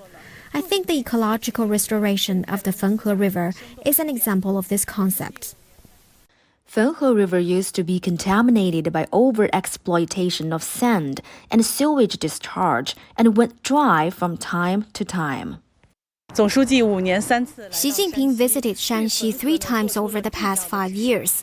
He offered us important suggestions to protect Fenghe River by, for example, increasing the volume and quality of the water, making the river look beautiful, and ensuring a clear river flow into the Yellow River. Since 2017, the province has made big investments to improve Fenghe River's water, restore its ecology, and build infrastructure. The river's environment has now dramatically improved. It has become the largest scenic spot in the city and a popular place for locals. Here we now often see fish in the water, birds in the sky, and people strolling along the river. It's a really harmonious picture. We often come here. Everything in this place is beautiful. The environment has improved, and this is exactly the life that we want. I believe after the 20th CPC National Congress, the President will lead us to have a happier life. Hu Chao, CGTN, Taiyuan, Shanxi Province. Let's pick up our studio conversation now. Mr. Wang, I get a sense that you think China will be able to achieve its carbon goals. We're talking about carbon peak in 2030 and neutrality by 2060. Make no mistake, these are ambitious goals, just a mere 3 decades from peak to neutrality. What makes you confident that China can accomplish these goals ahead of time, even, as you mentioned just now? Well, I think that the thing that actually works pretty well in China is that you build up consensus, and there's a top-down and bottom-up approach, and then you have really a strong leadership. That's very key, and also then you get all the possibilities, measures, and actions taken to really fulfill that goal. So I think that the great experience China has is the government always set a very strong goal, and then we have to find all the ways to realize that. So it's a mission-driven and objective, achieve-driven purpose. So I think that President Xi said at the UN summit that before 2030 and before 2060, China will reach peak and neutrality. So then you have to really break them down into regional plans, and then how they're going to really implement it. We see that some governments overdone. We see that last winter there's a power cut, there's winter. So it could be overdone. But then let's find experience. So then clean energy now is really the most important priority of all the sector development. So certainly, China jumped those gasoline and all those traditional fuel, those usage into a modernized, clean energy usage country in the world now. China is the largest producer of all those clean automobiles. So I think, that's a good example. Like China also. 10 years ago, we all think China hopeless. It's polluted everywhere. Pekingers are really trying to escape. But no, 10 years later, everything is clean now. So that gives us the confidence. I think if the government is determined and the government can mobilize, and they have a bottom line at all the district and all the mayors and the provincial government, they have to meet that. So at the same time, how to find the best strategy, best technology and best resources to do that, China is really determined to achieve that. So I think that's something the past experience shows. If the government is determined, and then if they put up all the resources, and then if the consensus has been built, there's no debates and back and forth and cancel the policy back and forth, just consistent every 5 years, after every 5 years, China will achieve that. So that's giving me the confidence. And also the Beijing clear sky example is a vivid story of how China can achieve that. So we still have 20, 30 years, 40, 50 years. Let's do that. Being able to channel consensus and channel resources across the country is a very important, a success ingredient for the CPC. And also, as you mentioned, China has very ambitious goals, carbon neutrality and carbon peak. And then we also have the short-term objectives. The Beautiful China Initiative, Professor. Does China have a vision as to phased development in, trying to work towards that goal? Absolutely. Let me give you another example about the Yangtze River. Out of concern for overshipping or plundering of resources from the Yangtze River and leading to general environmental degradation, the central government in China imposed a 10-year ban for fishing along the total reaches of the Yangtze River. This is unheard of in Western countries, for example, or developing countries. And then once the central government made that decision, all the provincial governments, prefecture governments, city governments, local governments along the total reaches of the Yangtze River scrambled into action. And now it is illegal throughout the reaches of the Yangtze River to do fishing for 10 years. Now this will contribute a lot to replenish the fish resources in the Yangtze River, and also to make sure that the environment along the Yangtze River will be better improved. And it will also lead to other environmental benefits. Now, how could China do this? Because the decision we generally believe is correct. And secondly, the central government does have leadership role, and they can exercise very effective leadership. Then all the local governments support this, and they abide by the rules from the central government. And more importantly, people in all these places support the policy. What about the fishermen? They lose out their business, so they need to be subsidized for a while, and then the government need to go out of the way to find replacement jobs for them. So it is not a decision and then blindly being implemented. It really involves a very comprehensive structure and process to make sure that everyone will not be harmed, everyone will benefit from them, including fishermen along the Yangtze River.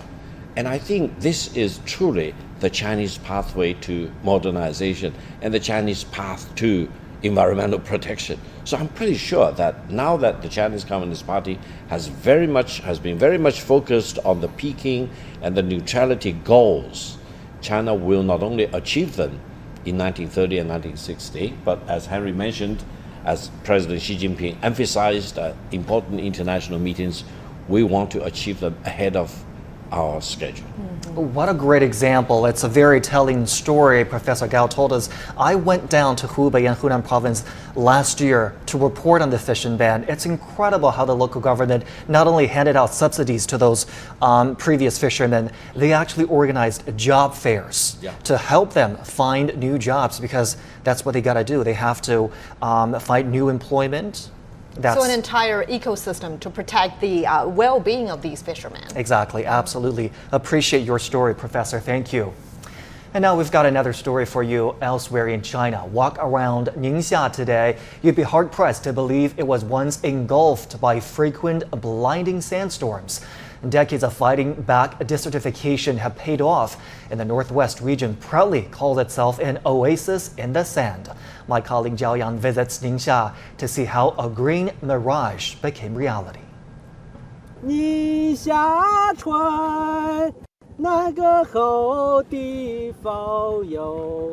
This is how people cross the Yellow River right up until the turn of this century, and keeping us afloat are these sheepskin balloons. Now, we're in Ningxia. It's one of China's smallest provinces, but what it lacks in land area, it more than makes up for with these dramatic landscapes. Cutting vertically across the region is the Yellow River winding its way to sea. Beyond its banks, on one side, lush plains, on the other, vast deserts. In fact, this is a land bound by deserts to its north, east and west, deserts which have a way of shifting and swallowing all in the way. We're here to see how Ningxia has turned around this fragile environment to become an oasis in the sand. To say the Yellow River is the lifeline of the people here is no exaggeration. 从小就是在羊皮筏上面坐着，看着老一辈人渡黄河啊。黄河对咱们意味就说是也说是母亲河。 从小对它有一种那个亲切感。 Irrigation systems built 2 centuries ago have been quenching what would otherwise be plains of sand and dirt, turning the fields arable and making Ningxia a major grain producer feeding the country. But it's drying up. To heal this lifeline, a huge conservation drive and billions poured into restoring riverside wetlands, a hefty undertaking when the arid climate is working to the contrary. Yet Ningxia has stopped its wetlands and lakes from shrinking, and you find them in the most incongruous settings. Now, this oasis wouldn't be possible without the generations of folk who fought back the dunes. In 2010, nearly 60% of the region's territory was vulnerable to desertification. Sand and wind laid waste to the land, made worse by human factors. For people like myself who live in cities, going green feels more of a lifestyle. But you realize being here that for people whose very survival depends on this land, then it's a necessity. Just ask Tang Ximing, a man who devoted the better half of his life to overcoming the sand. 你像以前呢，一刮沙以后呢，到处是沙子。第二天早上起来，有些沙子把那个煤都给封了，都人都出不来了。我说呀，这个地方太可怕了，这个沙尘暴一刮，这就不适合人类居住啊。 In the 50s, a new project spurred action. Connecting the far-flung frontiers of China, the Baotou to Lanzhou Railway was vital. 60 kilometers of it ran right through the Tengger Desert. When wind blew, tracks vanished. The solution: straw checkerboards, planting wheat straws in 1-meter squares and sprinkling seeds, laying a giant net that fixes sand and, importantly, restores vegetation. To Tang and his team, each surviving blade of grass is worth celebrating. 6 decades now and counting, on the rim of the Tengger, fresh seeds are still sown every year to reinforce the ecological barrier. Today, less of a menace, these dunes are drawing in the tourists and transforming into a profitable resource. It's an experience proudly shared with the world. 什么人来问我你这沙能治不能治？没问题。 From being pushed out by the sand to pushing back, and now finding an equilibrium. After all, what's an oasis without its desert? Jiaoyang, CGTN, from the Yellow River to the deserts of Ningxia. If you've just joined us, this is our special coverage of the closing session of the 20th National Congress of the CPC. And now let's check in the latest headlines, making news headlines around the world with my colleague Pandeng. Thank you very much, Mao. We start in Russia. Kremlin spokesperson Dmitry Peskov says President Putin has been open for talks from the very beginning and that nothing has changed, commenting on remarks by Turkish President Recep Tayyip Erdogan. Earlier, Mr. Erdogan said Putin appeared to be much softer and more open to negotiations with Ukraine than he was in the past. Peskov responded, saying Putin tried to negotiate talks with both NATO and the US even before its special military operation. Peskov also says Ukrainian law now prohibits any negotiations. Turkish President Recep Tayyip Erdogan has said his country sees no obstacle to extension of the Ukraine grain deal, which is set to expire next month. The remarks came after his phone call with Ukrainian President Volodymyr Zelensky and an earlier meeting with his Russian counterpart Vladimir Putin a week ago in Kazakhstan. The Turkish leader said he would hold phone talks with both leaders in the upcoming days to check peace talks. The grain deal was signed in Istanbul in late July to transfer Ukrainian grain, foodstuff and fertilizer to international markets. Now we turn to Italy. Giorgia Meloni is set to become Prime Minister this weekend after the President gave her a mandate to form a government on Friday. However, uncertainty remains as her coalition partners face criticism for supposed ties to Russia. Alex Fraser reports. It's been a week of falling outs and frayed tempers, but at the end of it, Italy's right-wing coalition emerged united. After days of consultations, President Sergio Mattarella asked Brothers of Italy leader Giorgia Meloni to be Prime Minister and form a new government. It's not been a smooth journey. Relations have been tense between former Prime Minister Silvio Berlusconi and Giorgia Meloni. Audio recordings leaked to the Italian media included Berlusconi discussing his friendship with Vladimir Putin, how he'd received gifts from the Russian president for his birthday last month, and blaming Ukrainian President Zelensky for the war in Ukraine. I personally can't express my opinion because if someone shares it with the media, it may cause a disaster, but I'm very, very worried. I reconnected with President Putin a lot. He sent me 20 bottles of vodka and a really sweet letter for my birthday. I responded with 20 bottles of Lambrusco wine and a similarly sweet letter. I've been declared by him the first of his 5 true friends. Meloni has taken a hard line against Russia in support of Ukraine. She's tried to reassure the EU and other international partners that she's pro-NATO, despite having close ties with Hungary's Viktor Orban. She needs the support of Berlusconi's Forza Italia in order to govern, but his comments threaten to damage Meloni's credibility on foreign policy in Europe. Last week, senators from Berlusconi's centre-right Forza Italia refused to vote in support of Brothers of Italy's candidate for President of the Senate on the opening day of Parliament. Ignazio La Russa won after senators from opposition parties offered their support instead. Angry that his lawmakers had not been offered key government ministries, Berlusconi appeared to confront and swear at the new president of the Senate. I think this is a way for Berlusconi to somehow hamper the process of making the government and consequently with the work of Giorgia Meloni. It is due to an existing political issue. For this reason, I don't think that these gaffes or rumors are accidentally coming out of his mouth, as happened on other occasions in history of Silvio Berlusconi. Things now appear to have been patched up, with Meloni to be sworn in as Italy's first female Prime Minister on Saturday. Perhaps in an effort to calm European concerns, sources say that Meloni's first foreign trip as Premier could be Ukraine. While keeping her domestic support strong, Meloni must also convince European and NATO allies that her government will continue Italy's previous support on Russian sanctions. Alex Fraser, CGTN, Milan. In British politics, the race to be the next Prime Minister is back on again after Liz Truss's announcement of her resignation. Candidates are thought to include former Prime Minister Boris Johnson. Ollie Barrett has more details. It could well be the case that Boris Johnson makes an extraordinary political comeback. He is gathering support quite rapidly at the moment from Conservative MPs. He's yet, though, to announce his candidacy officially. We do know that Penny Mordaunt will be putting her name forward. She's announced that she is running and is also therefore trying to gather enough Conservative MPs to get into the ballot on Monday. You need 100 nominations from lawmakers in your party to get into the race. The other third frontrunner, the former Finance Minister Rishi Sunak, he is very popular with around half of the party, very unpopular with backers of Boris Johnson who feel that Rishi Sunak stabbed Boris Johnson in the back by resigning from his cabinet and forcing him from office when he was Prime Minister the first time around. This leadership campaign will be done and dusted this time next week. We will know who is the next leader of the Conservatives and therefore who is the next UK Prime Minister. But it could happen much more quickly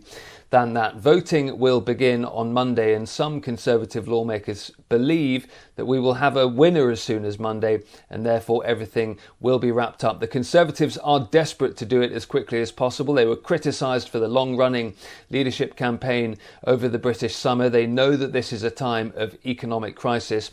Opposition parties say this is chaos all caused by the Conservatives and they're demanding a general election. In the United States, former presidential advisor Steve Bannon has been sentenced to 4 months in prison. Bannon served as Trump's chief White House strategist in 2017. He is accused of refusing to work with lawmakers investigating last year's U.S. Capitol attack. Last September, he was also indicted on charges of money laundering and conspiracy, with prosecutors accusing him of deceiving donors to help build walls along the US-Mexico border. Bannon could face up to 15 years in prison if convicted on those charges. World mayors have announced a record investment of more than $1 billion to tackle the climate emergency around the globe, particularly in Latin America, Asia and Africa. It's just one of the commitments announced at the C40 World Mayors Summit that took place this week in Buenos Aires. Joe Richards reports. With participants representing more than 120 cities and a quarter of the global economy, the C40 Summit brought together mayors, business leaders and activists to share experiences and opinions and reach agreement on urban climate action. From youth leaders, a firm call for urgent steps from decision makers. The global north developed and continues to develop at the expense of nature and human life. I am not here to charge you, but to inform you that you left the responsibility of cleaning your mess to girls like me and my generation. Leaders say they have translated good intentions into concrete action.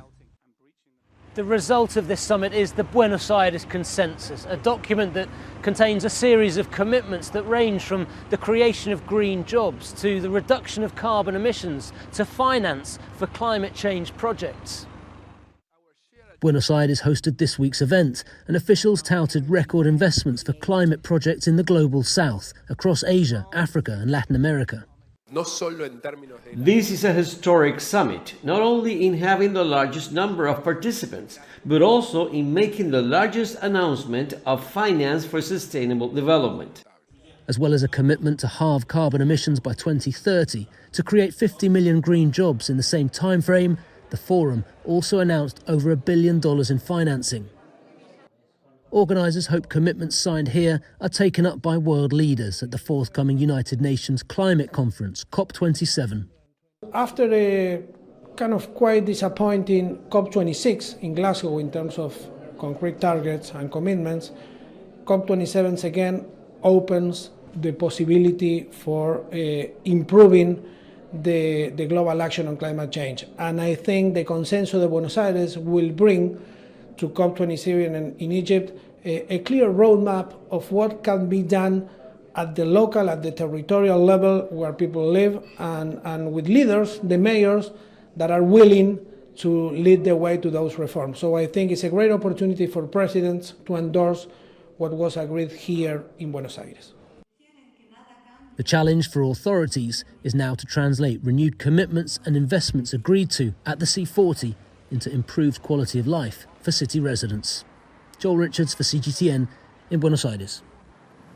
That's it for this edition of Global Update. Stay tuned.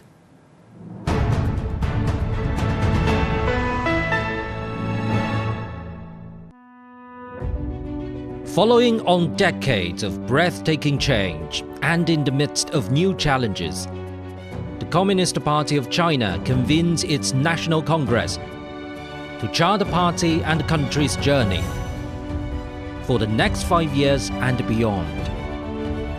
Join us for our special coverage of the 20th CPC National Congress. We bring you the highlights, analyze the details, and help you understand China's action plans and major policies. The CPC on a new journey, only on CGTN.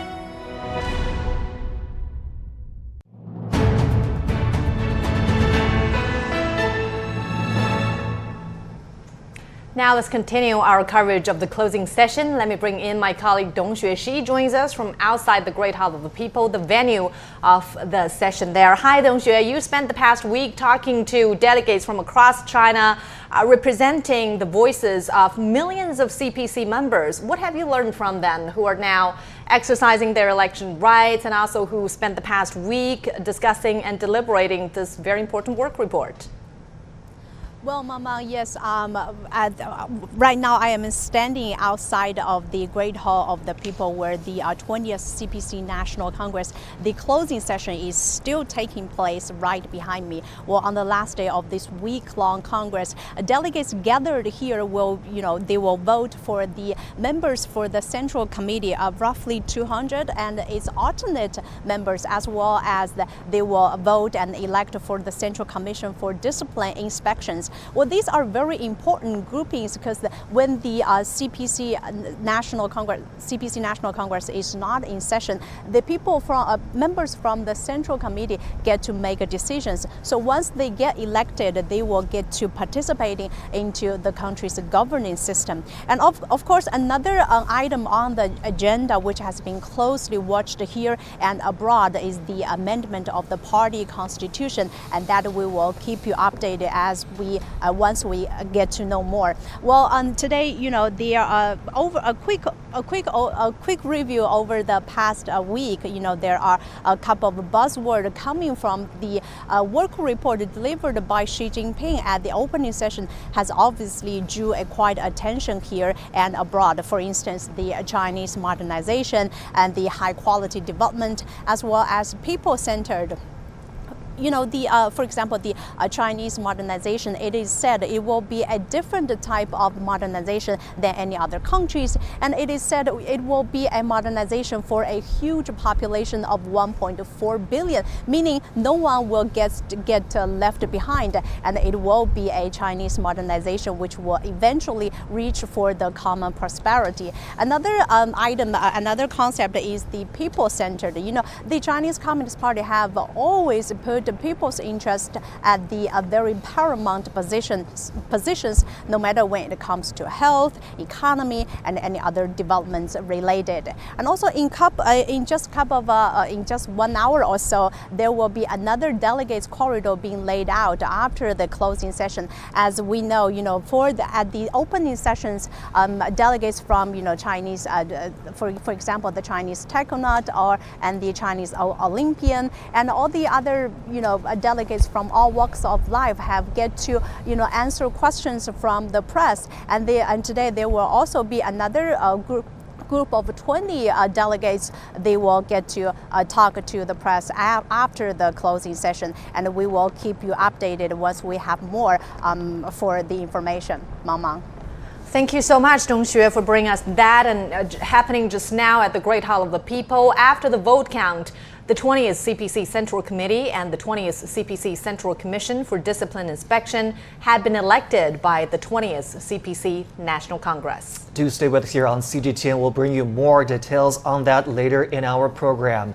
But for now, whole process people's democracy is one of the highlights in the report to the 20th CPC National Congress. The report says whole process people's democracy is the defining feature of socialist democracy. Let's now take a look at what it is and how the concept came about. The concept of whole process people's democracy was first proposed by Xi Jinping during a visit to Hongqiao sub-district of Shanghai in November 2019. In whole process people's democracy, the subject is the people, the content is democracy, and the degree of participation is the whole process. It is a system designed to ensure that all major legislative decisions are formulated democratically and generated through scientific democratic decision-making process. It is inclusive in nature and keeps the people at the core for each and every policy and engages them extensively. Well, to enable more participation of the people, the National People's Congress has established more channels for the public to participate in national governance over the past decade, guaranteeing that people are the masters of the country. Over the past 10 years, the National People's Congress has collected more than 3.8 million suggestions on draft laws from people from all walks of life. It has also designated 22 sites, including colleges and sub-districts, as grassroots stations to collect people's ideas and suggestions on legislation. And now here's a case study. Our reporter Lin Nan looks at how the whole process people's democracy works in practice. The Anshan Road in Shanghai's Hongqiao sub-district will soon undergo renovation. Community worker Zhu Guoping and her co-workers have been collecting locals' opinions on the development for several months for further discussion at an upcoming consultation meeting. We need to listen to the voices from the grassroots levels and respect them. We're ordinary people, but our voices can reach higher levels. 7 years ago, the Legislative Affairs Commission of the National People's Congress Standing Committee set up a grassroots contact station in the Hongqiao sub-district. Since then, Zhu has been a legislative information collector.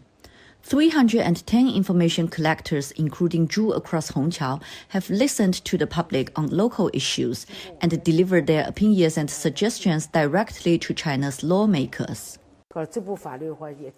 Organized the consultation on the law on the protection of minors at school for the first time, and the teenagers' suggestion was adopted. We used to think that making laws was not for us, but now we see it happening. The laws come from people and our daily life. Over 60 drafting laws have been surveyed in this contact station. In November 2019, President Xi Jinping witnessed a consultation meeting here and said that people's democracy is a type of whole process democracy. President Xi emphasized the participation of everyone. He hoped that people can engage in the legislation work throughout the process and be masters of the country. Only through everyone's participation can this concept demonstrate real democracy. Zhu Guoping paid special attention to the phrase, whole process. Whole process democracy means to respect, serve, and understand people. Achieving results is important, and the process is also vital. Only by dealing with public and legislative affairs properly and carefully can people feel respected and support our work. Currently, 22 grassroots contact stations have been set up across China so that more people can take part in drafting, reviewing, debating, and implementing laws. Since China set up contact stations for legislative affairs at grassroots levels, it's given more people the opportunity to get their voices heard by lawmakers. Nearly 4,800 provincial and city-level stations have also been set up by local authorities. 132 draft laws and legislation plans were consulted at grassroots contact stations by January 22, and some 2,300 opinions and suggestions have been adopted and reflected on during legislative planning. Lin Nan, CGTN, Shanghai.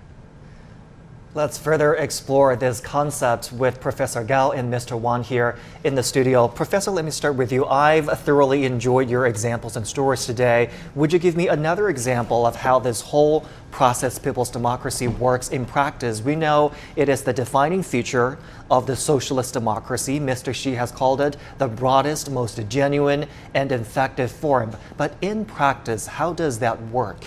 Well, allow me to provide some personal interpretations or impressions about this whole process, democracy with Chinese characteristics. The first point is that China is a democracy with Chinese characteristics.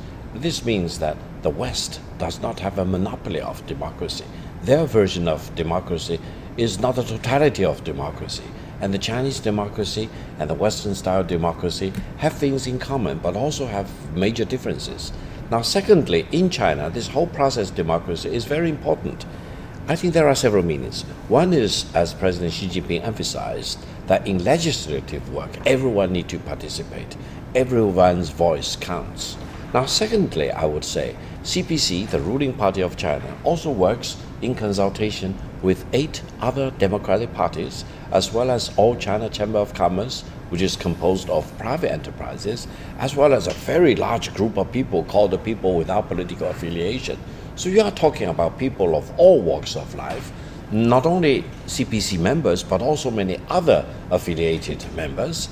And then they work in cooperation with each other, coordination with each other, each coming up with its own views, with its own highlights, for example. So eventually, it is not the CPC always does everything by itself. It's CPC in consultation with many other parties. That's another one. Now, the other point I think equally important is that once a decision is made and is implemented, that's not the end of the story. That's actually the beginning of another story. That is, everyone can monitor the implementation of the decision enforcement, and everyone can come up with suggestions as to how this implementation can be improved, where are the defects, where are the shortcomings eventually. So it can be constantly monitored and revised with the goal that the end result will be better. So I think all these are parts and parcel of the whole process democracy, meaning that we are different from many other countries, but everyone in China who cares to involve in this democratic exercise of power has a way to do it. If you are a CPC member, you do it in your CPC way. If you are one of the 8 democratic parties, you do that in your own way. If you are a person without any political affiliation, you have your own way of putting your input. If you are not involved in the upstream formulation process, it doesn't matter. You can work and make your own contribution when you monitor the implementation, when you detect problems and report the problems to the higher authorities, so that the whole process, the whole implementation can be better run. I think this is how we make China very exciting, and how we make democratic participation of as many people as possible in China a possibility. Well, China has 96 million CPC members, and as Professor Gao just mentioned, there is always a way to have their voices heard. I want to get your thoughts on this, Mr. Wang. What are the institutional advantages of the whole process, people's democracy? Because we know that the voices, the vast majority of the party members, their voices will be relayed from the grassroots to a higher level. How does that work in practice? Well, there are several ways actually the whole people's democracy is evolving in China. I mean, we know that in the past, still many happen now. Is the like village election, township election. There's a lot of rural grassroots democracy, which is still, you want to elect a village head, you have to count your ballot on that, and then really making old people vote in the village on that. So that's really grassroots. But also not only that. When you go up higher, then like you go to the county, you go to the district, you go to the municipality and the provincial. There's a 4 layers, including national. There's 4 layers of people's delegates and also CPPCC members. And also for CPPCC members, majority of them are non-CPC members. You have to be a Democratic Party member and other non-party affiliation members. So it's quite a unique process. And then on that, you have to every year there's 4 layers of OCPC members, NPC members, has to gather together for half a month, 10 days in a year, and they really debate, discuss, proposal. For example, every CPPCC member, I'm a Beijing CPPC member, I have to, submit 5 to 10 proposals, how to, ratify a talent problem or district problem or industry problem. So there are so many things we can make a proposal with. And then on top of that, you have also, since the last decade, there's encouragement of the think tanks. So all the sectors, all the district and counties, or even municipalities, there are many think tanks happening. There's about several thousand think tanks in China. They're all making proposals, recommendations to the government. So I think this whole process of assembling all the ideas and the suggestions, recommendations to the top is really very unique at all levels of governing. So I think this is not against purpose, veto for the veto purpose. It's really think about how we can improve. Also, CPC every year had a quarterly consultation with different party members, Democratic Party member. Every time top leadership attend that. So every Democratic Party has to make a big proposal, how to conserve the Yangtze River and how to keep climate change really fighting continue. So there are so many ways to make proposals to the top. So I think this is very unique. And on top of that, you have 3,000 universities in China. Every university, research institute, and professor, they can also make proposals. And then on top of that, you have a meritocracy. So all the officials have to be elected. The high school, the college graduate has to pass exam to get into the government, and then layers of promoting through their performance. So it's all really have to through a voting, election process. So you can see it's quite unique, but also it has also get a benefit of other democracy and this open process and this really unique way of Chinese long history. Always keep the drive on going. So this is really quite unique for China. It is indeed a very sophisticated system there. Well, the Communist Party of China has pledged to continue to put the people first in its work. At the opening session of the 20th CPC National Congress, Xi Jinping emphasized that this country is its people. The people are the country, and the CPC has been fighting for their support. The word people was used over 100 times in this report, which reveals the party's efforts in improving the people's well-being and the quality of life. Over the past decade, China has built the world's largest education system, social security system, and medical and healthcare system.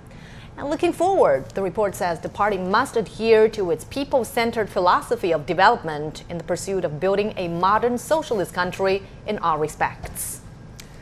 And on its course to realize common prosperity, China has built the world's largest education, social security, and healthcare systems. For a close-up look at what this has meant for so many, CGTN reporter Zheng Sunwu joins me now live from Chengdu. Sunwu, a gigantic safety net, if you will, protecting the people from the much predictability we all encounter once in a while in our lives. What have you observed about the people's well-being where you are in Chengdu?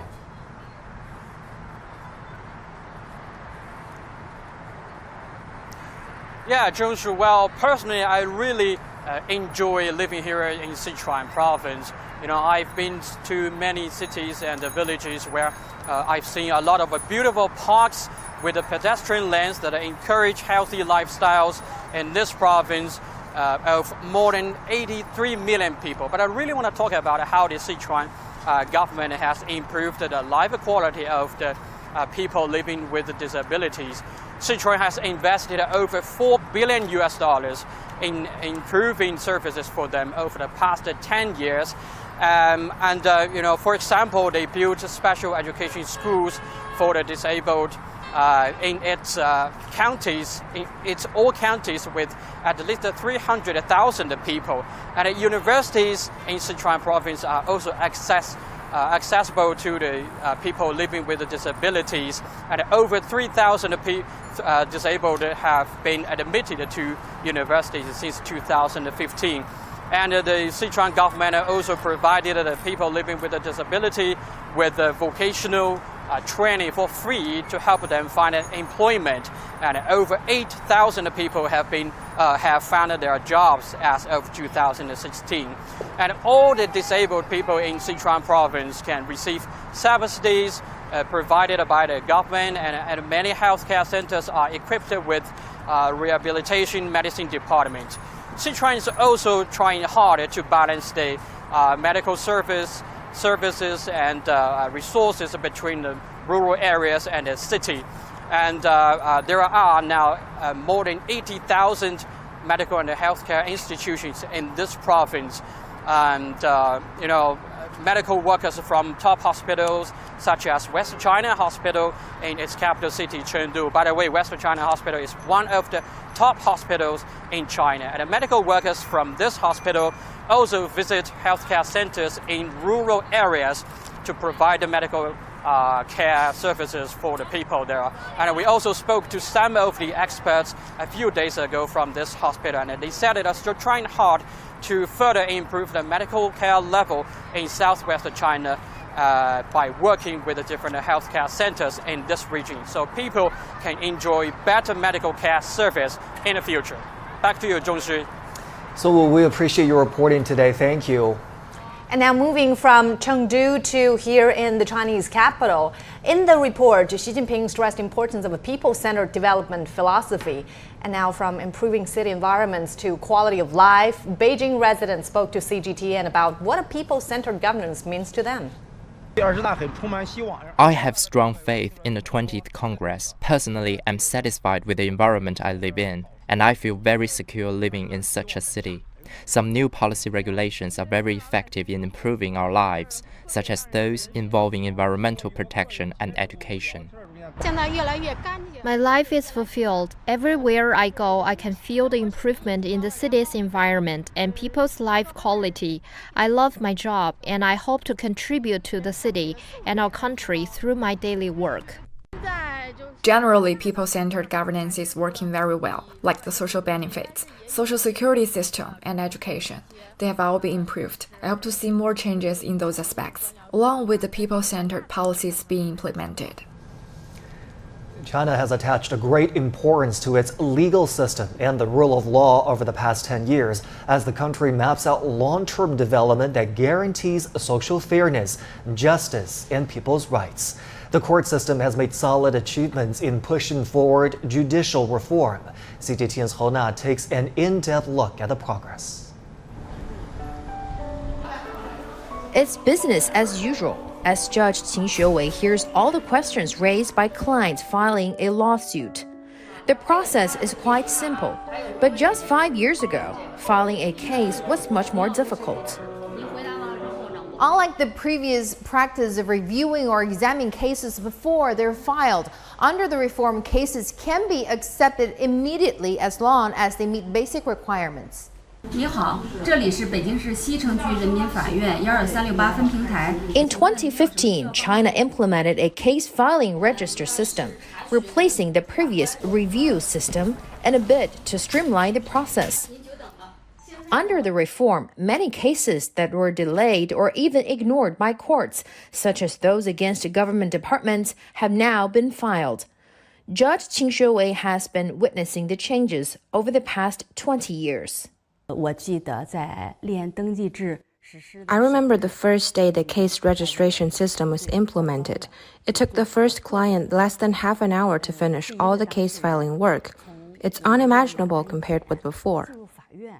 Statistics provided by the top court show that Chinese courts have accepted some 138 million cases over the past 7 years, of which 93 million were civil disputes and 1.87 million were against government agencies. Liu Zheng, deputy director of the leading office on judicial reform at the Supreme People's Court, explains the reasons behind the figures. 全国范围 More than 95% of those cases were filed immediately after registration. To prevent the refusal of case filing, the top court has strengthened supervision by offering a report hotline for litigants and opening an online early warning system for courts. Information technology has been playing a vital role in judicial reform. In this court, defendants and plaintiffs don't appear before the judge in person, but via video chat. Online hearings and trials have become the new norm of China's judicial system. Zhang Wen, president of the Beijing Internet Court, says their experiences can be used as a reference for other courts conducting online hearings. Our court works 24/7 per day, even during the pandemic. The Smart Court campaign nationwide and the online trial systems have answered the needs of the public to pursue justice. Chinese courts heard nearly 1.3 million online cases last year, up 37.6% from the previous year. The Supreme People's Court initiated the Smart Court campaign, calling on courts to move their work online, including case filing, mediation, evidence exchange, hearings, sentencing, and document delivery. A key feature of the system is that it allows litigants to file lawsuits entirely online with the help of modern technologies like artificial intelligence, blockchain, and big data. Filing lawsuits can be as convenient as online shopping. The figures speak for themselves. Chinese courts filed 11.44 million cases via the internet last year, and evidence was exchanged online 2.6 million times. By the end of last year, more than 24.46 million disputes were mediated online, of which about 63% were successfully solved. The internet courts in China are well reflections of China's Smart Court campaign. It's also unique in the world. There are a lot of discussions ahead on how to improve internet judiciary in the information age. The Supreme People's Court has given clear guidance on online trials, electronic service, identity authentication, and material submission in order to promote and regulate online litigation. Over the past decade, China has been dedicated to reforming the country's judicial and legal sectors towards a goal of allowing people to have happy and safe lives. The presence of law has been enhanced in almost every aspect of people's daily lives. President Xi Jinping has said building a moderately prosperous society in all respects had put higher demands on governance in accordance with the law. The Smart Court campaign is an example of that, as it aims to boost judicial openness and transparency, and further ensure social fairness, justice, and people's rights. Judge Qin Xuewei describes the modernization of governance in China as a process in which a more efficient legal system is created and government services are designed to adapt to people's needs. My greatest feeling is that our judicial reform is always people-centered.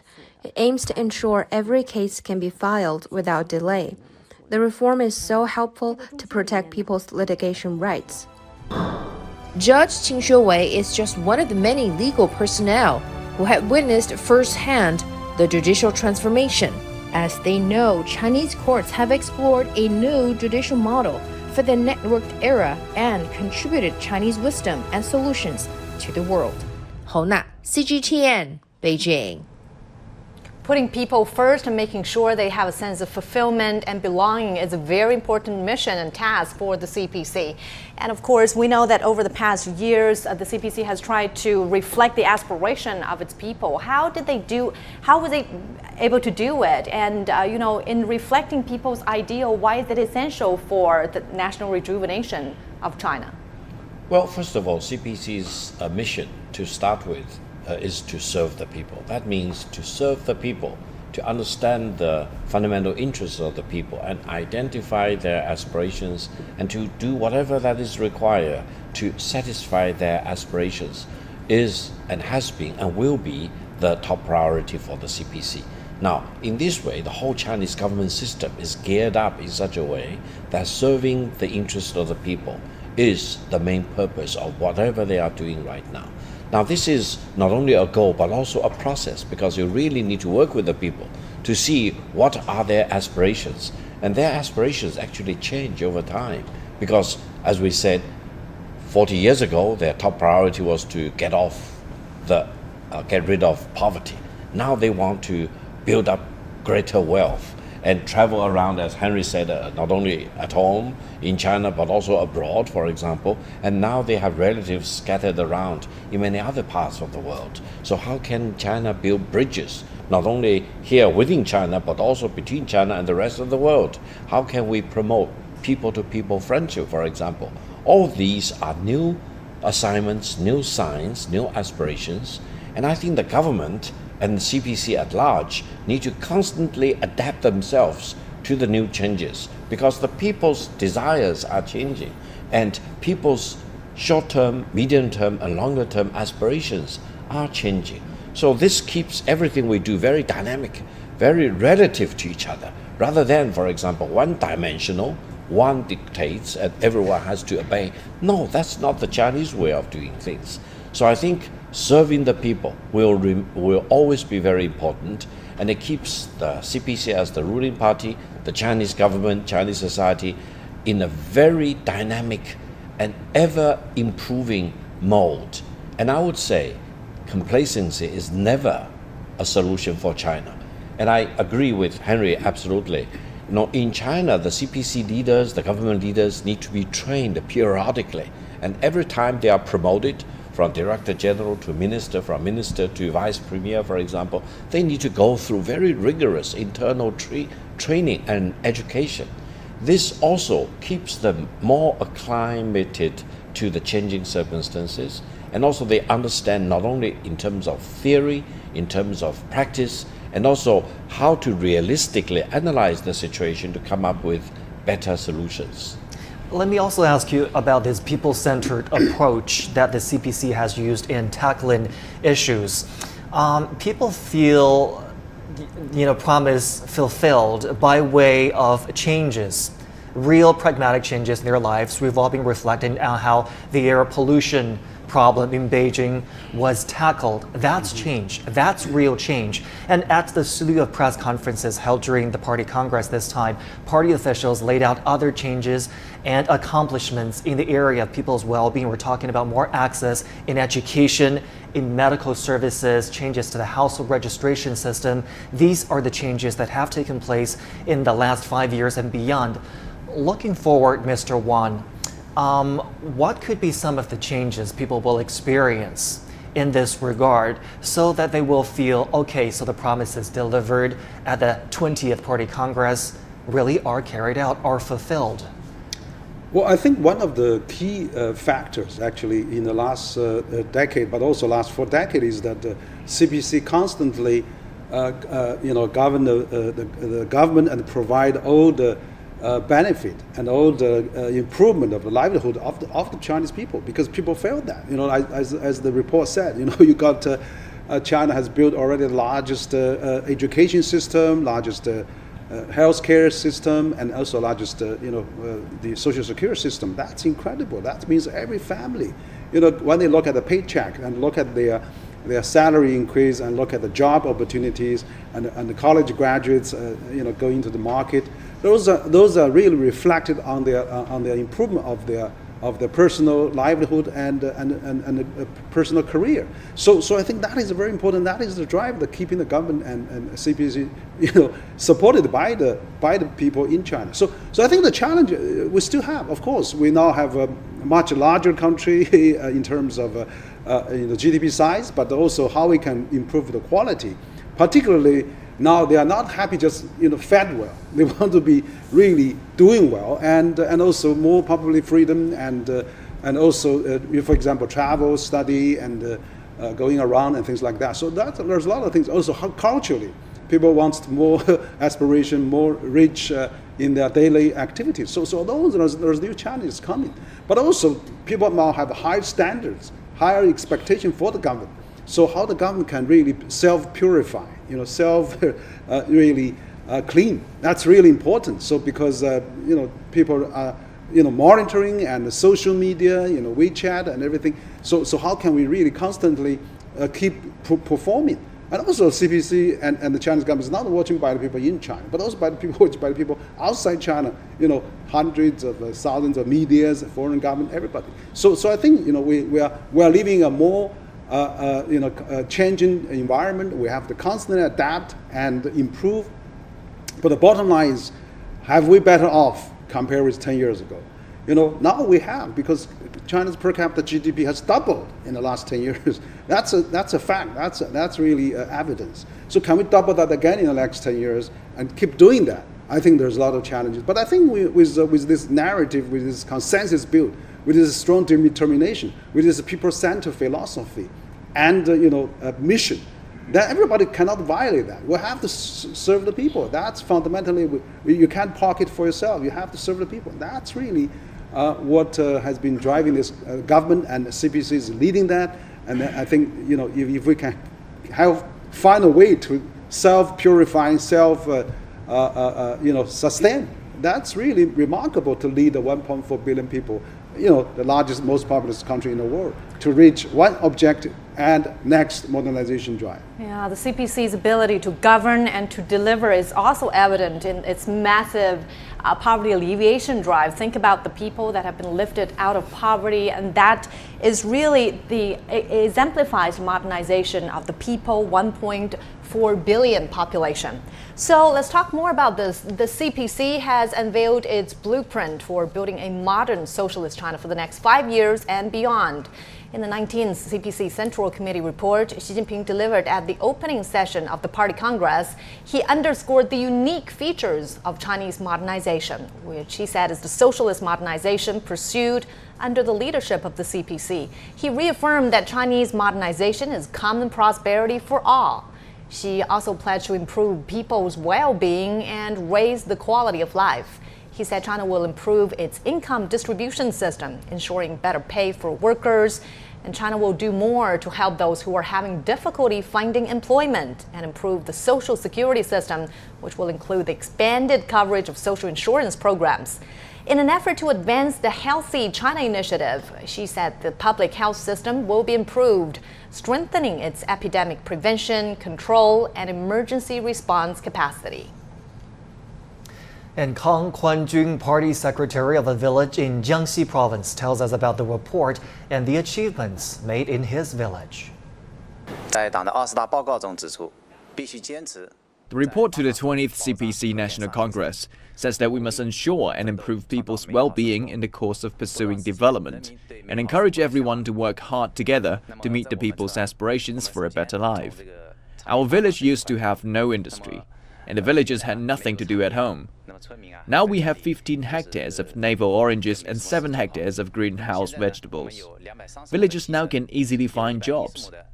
In terms of infrastructure, many places in the village were inaccessible. In recent years, we have built bridges and repaired roads. And now people can reach many places in the village within 5 minutes.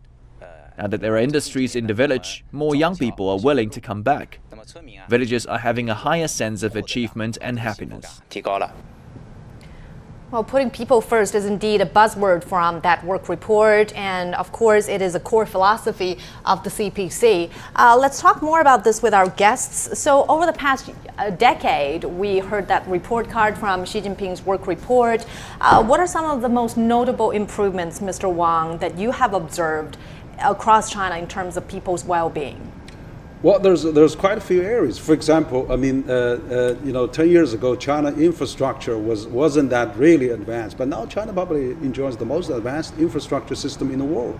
China's speed bullet train network has tripled in the last decade. But also, the smartphone, we got over 1 billion smartphone users, well connected throughout China. And then, you have this live streaming, you have these rural areas. And then there's a foreign friend told me, he was traveling in the rural area, they see the beautiful highway was built. He said, what's the purpose of those highways? Not much traffic. But now the live stream is coming up, all the foods and the agricultural products are constantly, delivered and couriered to different parts of China. So it's getting busy now, those roads. So that's an example of how China is benefiting. But also I think people, particularly I think this 1 billion people under some kind of social security and also 1.3 billion people under some kind of coverage. That's really a very, very substantial improvement. Anywhere you go, you have that consistent. So Chinese government is still saying, okay, if you have a social security, you can not only see the hospital in your own city, maybe now you can go to other cities to visit a hospital. That's also a lot of change. But also the education. I mean, China produced over 10 billion now college graduates every year.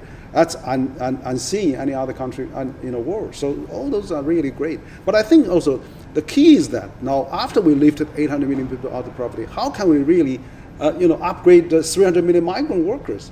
How can we abolish the hukou system in some of the second tier and even first tier cities to absorb more urbanization and then really improve the livelihood of the rural area? That's probably one of the challenges we still have, but we see a lot of the rural area has been benefiting from local tourism, from local revitalization of all those college graduates went down to the grassroots area. So there's a huge improvement in China. But I think after all, I think it's really you have to measure the satisfaction of the people, and then all the improvement of the livelihood, and that's really the key. And also the other thing I was impressed in the last decade is that over 1.5 billion people before the pandemic has traveled around the world.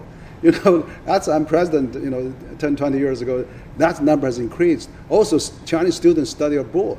Has before the pandemic, 700,000 students went out every year. So that's incredible. So you see so many international exchanges going on, and we see this really happening, and people are really getting more affluent. So we have now 400 million middle class. Let's have another 400 million in the next decade. So there's many things I think Chinese people can enjoy that, and then in turn we can benefit the world, and then let's have really more exchanges and cooperation with outside world.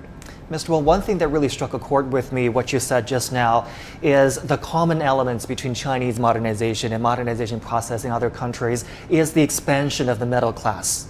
Right? So as we talk about the next level, the next phase of prosperity, there's no doubt that China has built a moderately prosperous society, but there's also no going around the fact that there are regional differences, there are urban, rural differences. So when we talk about the next level of prosperity, here is what common prosperity comes in. Professor Gao, what will that look like for the Chinese society going forward? What does it mean to have common prosperity? Yes, I think the best way to look forward is, first of all, look backward and then look forward. For example, about 50 years ago, when I was growing up as a kid, kids in our town barely saw automobiles. As a matter of fact, each time an automobile was driving through our town, kids used to chase after the cars, because we thought it was a spectacle. It was kind of like caravan coming to town. And now, China is the largest automobile maker in the world. Every year we produce about 28 million cars, about 10 million cars more than the total production in the United States. That's completely unimaginable when I was living up as a kid. Now, going forward, as Henry also mentioned just now, China is not only producing conventional cars, China now is a leader of EV cars. And China is not only importing cars from Germany, Germany starts to import EV cars from China to Germany. It's a reversal of the trends. Now, I think every Chinese can see that, because at least in urban areas, probably every household has a car right now. And in rural areas, more and more families have cars. Of course, cars differ. You may have a race car. I may drive a Jetta, for example. You may drive an imported car. I may drive a domestic produced car. But that's not the most important thing. The key is that China is transforming itself. In automobile, China is becoming the largest manufacturer. And going forward, China definitely will be the leading manufacturer of EV cars of all kinds. And China will contribute a lot in reducing the use of crude oil used in transportation, because most of the cars coming out of China will be EV cars. So this will be the major transformation, and in many sectors this will happen at the same time. Yeah, I want to add, actually, this is probably the more deep element line there, is because we are having deglobalization throughout the world.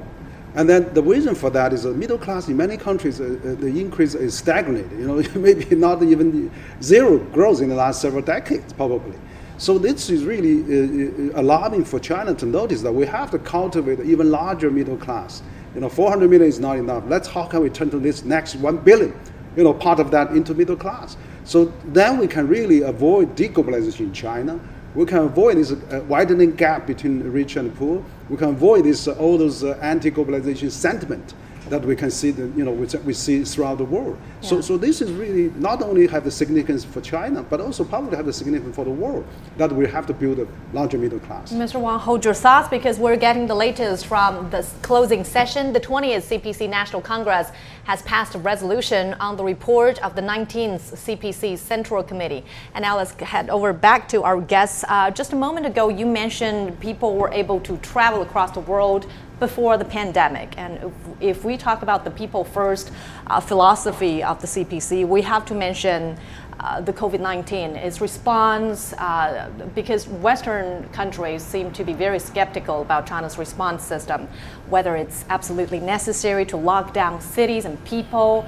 What is your response? Because China really has kept its case numbers and deaths in check, and the system worked. I think it's a great experiment process going on, because the humankind never faced this once in a century time pandemic attack. So what China has been doing, because China has 1.4 billion people, it has to be extremely cautious. Also China has to really increase the vaccine rate among its population, particularly for the seniors. And also I think China is probably a bit more careful, because it has such an old aging population.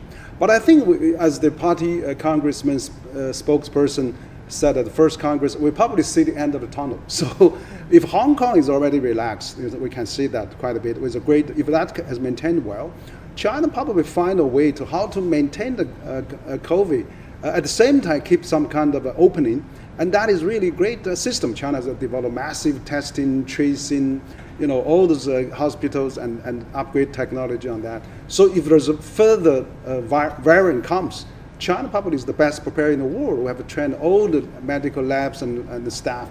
But again, I'm confident, with the technology, with the paradigm China develops, China will contain better and better, and China probably will open, pretty soon as well. I think that maintain the openness, but also contain the virus. That object China will achieve in the end. Mr. Wang, you have painted a very exciting picture for us, the continuing expansion of China's middle class. We don't know if that will reach 1 billion people, but if it does, it will have huge consequences, not just for China, but for the rest of the world, as their purchase power increases and they continue to buy imported goods from other parts of the world. A very exciting scenario there. I do believe we have an update from the closing session of the Party Congress. Mama? That's right. The 20th CPC National Congress has passed a resolution on the work report of the 19th CPC Central Commission for discipline inspection. Another important item completed there at the closing session. Turning back to our studio conversation, though, Professor Gao, I was talking about indulging our imagination on how big that middle class of China could possibly grow. But what remains for the government to do for that to happen? You talked about how complacency is not a word for the party. It's often also not a word for the people, because people's needs evolve with the time. Now that we're talking about moderate prosperity, people look for that next level of prosperity. And what remains for the government to do to facilitate that process? Yeah. For example, when I applied and got into college in 1977-78, the admission rate was as low as 3%. Now, in the latest college entrance examination, the admission rate was as high as almost 80%. So that means in China over the past 44 years, we built up educational facilities, we had more faculty members, and mid-school, high school students have higher scores, for example, and more of them could get into college. That means the Chinese population, in terms of educational equipment and endowment, is changing. Now, the other thing is that the Chinese people over the past 4 decades has become taller in height and longer in longevity. Can you believe it? As a result, the Chinese life expectancy now is longer than that in the United States. Whereas Chinese life expectancy is on the rise in the last few years, the US life expectancy, unfortunately, is on the decline. So I think anyone in China with the decency of the mind can see these numbers with their own eyes and come to their own conclusion. That is, we, the Chinese people, have been working very hard. We used a lot of muscles, for example. We need to use more our brain. We need to use a lot of our intellectual property and resources, for example. And going forward, the Chinese people in general will be better educated, with better health, with longer longevity, life expectancy, and with greater height. Now, this means we also want to have better ways to protect our own human rights. And we want to make sure that the Chinese democracy with Chinese characteristics can not only work better and more efficiently, but can also be more sustainable. This gives all of us greater hope that the tomorrow of China will be better than today, as today's China is much better than 44 years ago. This is the overall trend of our development. This keeps all of us very much excited. Momo mentioned about the COVID-19. I would say on a daily life, everyone suffers inconveniences, but we know that the inconveniences I suffer has a greater good to serve. That is to protect all of us as a nation from deaths and from getting infections. I would even say that the Chinese people and the CPC view the protection of the people from dying from COVID and from getting infections as a very important part of human rights for the Chinese people. In this way, we are very different because in many Western countries, they believe herd immunity is the right to go. In China, we believe herd immunity is a sign of failure of the governments. So we want to do just the opposite. Allow me to mention another thing as to why we are different. Whereas many other countries are dealing with the pandemic as it is, we are dealing with the pandemic, we want to fight it off, and also we want to build a great wall against the future outbreaks of the pandemic. This is truly the Chinese tradition of doing that. We are not only dealing with this outbreak as it is, we want to leave behind a legacy so that we, the Chinese people, and I hope mankind as a whole eventually, will not suffer the scourges of future pandemics, because we are building up infrastructure, we are building up a nationwide mobilization system combined with political will, general support of the people, consensus in moving in the same direction, willingness to go through the inconveniences in our daily life for a greater good, so that eventually, who benefits? The whole Chinese nation. And eventually, hopefully more countries will realize what we are doing, what's the difference we are doing compared with many other countries, and we'll realize that we have a reason, as many other countries do, because I truly believe in dealing with the pandemic, every country is justified and is entitled to come up with its own way to deal with the pandemic, according to the circumstances this country and this nation is faced with. I think this is one example to show you that in China, we do see things in different ways, and we do come up with different solutions, and the overall purpose and the driving force is for a better solution for all of the Chinese people. I want to pursue another point concerning COVID, gentlemen, because it seems that signals are clear from that work report that China will maintain its dynamic zero COVID policy. Will that likely dash hopes for foreign investors who are hoping to see a gradual loosening of the COVID response? Well, I think that certainly, if China has this big Congress coming up and government taking extra precautions, that is understandable. But I think as the technology improves, as the content methodology improves, and also as the Omicron probably the fatalities decrease, I think there will be gradually there will be probably relaxation, because you see WHO is probably is working on a new plan, but also you can see many other countries has already more open. So I think China is not really out of the trend. China will probably find its best way, maintain the control of the virus at minimum, but also maximize the openness. So we already see foreign think tank experts coming. I have the former vice president of Duke, Queensland University, coming to Beijing. We had U.S. think tanks people visiting us, a month ago. So we will see more traffic. We actually visited foreign countries too. So the international flights will increase. We see many airlines announce that. So I believe we'll find a better way. But Hong Kong is part of China. If Hong Kong can contain it so well. I believe mainland can do the same. Just we have to increase the vaccine rate for the people and then really prepare for something, maybe ICU bed units and things like that, hospital infrastructure. We need to strengthen that. But I think we probably will find a way to tackle this challenge, and I think China would not let the virus and the pandemic affect Chinese economy. All right, thank you for that, gentlemen. And now to another topic we're following for you during the Party Congress. In that report delivered by Mr. Xi Jinping, he said China has always been committed to its foreign policy goals of upholding world peace and promoting common development. He also said that China remains firm in pursuing an independent foreign policy of peace.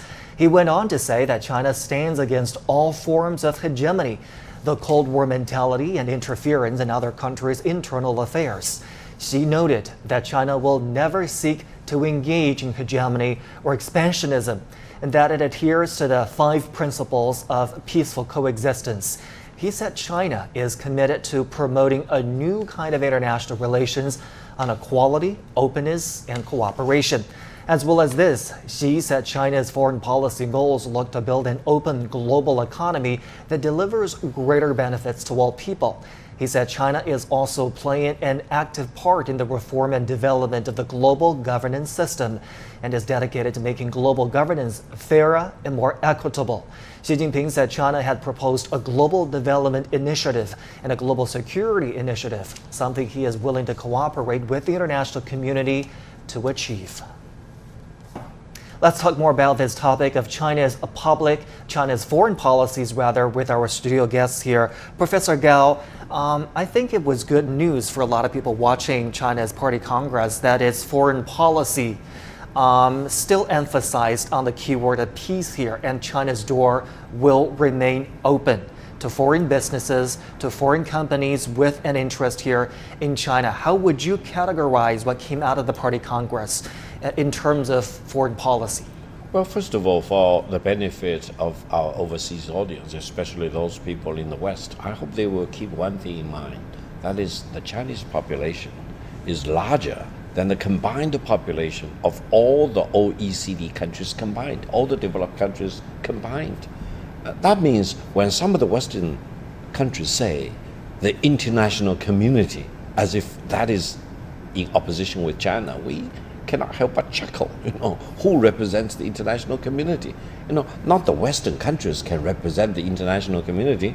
I think we really need to talk about the 7.5 billion people in total, and the Chinese people accounts for about 20%.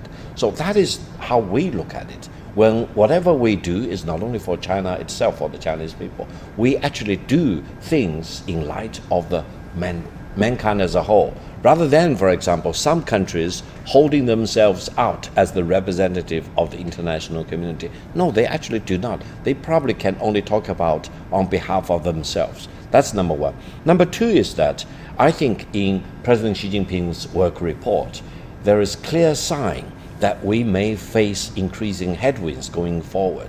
And not only small challenges, but also, as he says, 惊涛骇浪, that is major hurricane style or cyclone style disasters. And dangerous storms. And very dangerous storms. That means the Chinese people need to be very vigilant. We cannot let down our guard. We need to be fully mobilized, and we need to be on full alert against whatever contingencies that may come. Now, I would say several things in the coming 5 years. China will remain very united behind the Communist Party of China, and we are very coherent. We know our vision, know our future, know the pathway going forward. In terms of international challenges, they probably will get worse and more arduous going forward, mainly because there is one big country in the world which is not coming to terms with the fact that China is already the second largest economy in the world, and China may be even larger and more impactful in the coming few years. But this does not give China reason to be agitated. We need to be very calm, very sane, and we need to work whatever way we need to engage with that particular country and the West at large, and also the whole international community, talking about peace, peace, peace, because the more you think about it, war is not an option between China and that big country. War is a dead end for China and that particular country. We are not only conventional weapon countries, we are both very important, very large nuclear weapon countries. And if a war breaks out, that probably will lead to Armageddon very soon. So we need to say, calm, calm, calm, sanity, sanity, sanity. Forget about war, let's focus on peace. Whatever problems there are, whatever differences we have, let's deal with them in peace. So I'm pretty sure in about another 10 years or so, after 2030, there will be greater peace in the world. Because that particular country, I do not want to name that country, will come to terms with the fact that China is larger than it is, but China is not becoming the next superpower. China does not see any fun in becoming another top dog in the world. We want to treat every country, big or small, including that particular country, as an equal, and we want to have mutual respect of each other. And if we have differences, we want to see whatever we can do to get over with the differences, maximize our common grounds, minimize our differences. Eventually, the world will be better. So I think peace is the megatrend. And don't be distracted by wars or confrontations or rivalries. That's not the megatrend, that's the diversions. Well, Professor Gao, you really echoed Xi Jinping's speech, identifying the problem, the challenges we face in terms of diplomacy without naming that specific country. But of course, China has a lot to work to do, sharing its growth benefits with its partners, with countries around the world. We'd like to thank our guests here, Mr. Wang Huiyao and Professor Victor Gao, for sharing with us, for sitting with us throughout the hour and sharing with us your insights. Now you're watching our special coverage of the closing session of the 20th National Party Congress. Do stay with us.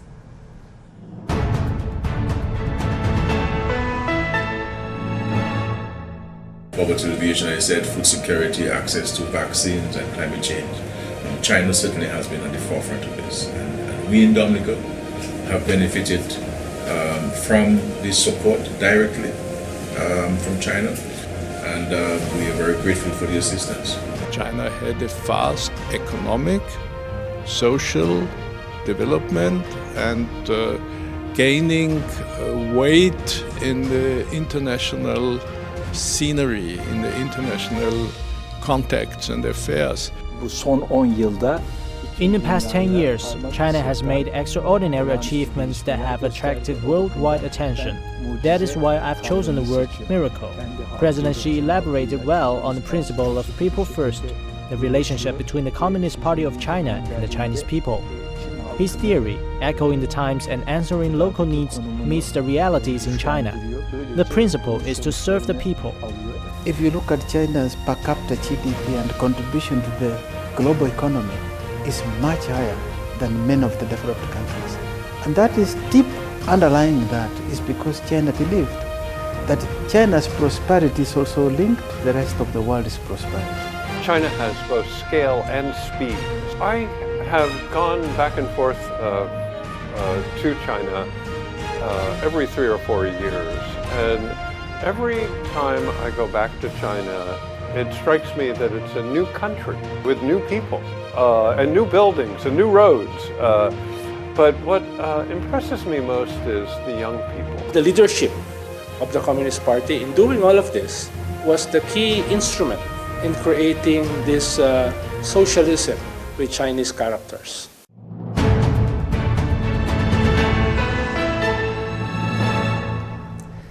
You're back with our special coverage on the closing session of the CPC's 20th National Congress. In the meantime, let's get you caught up with the latest world stories with my colleague Pan Deng.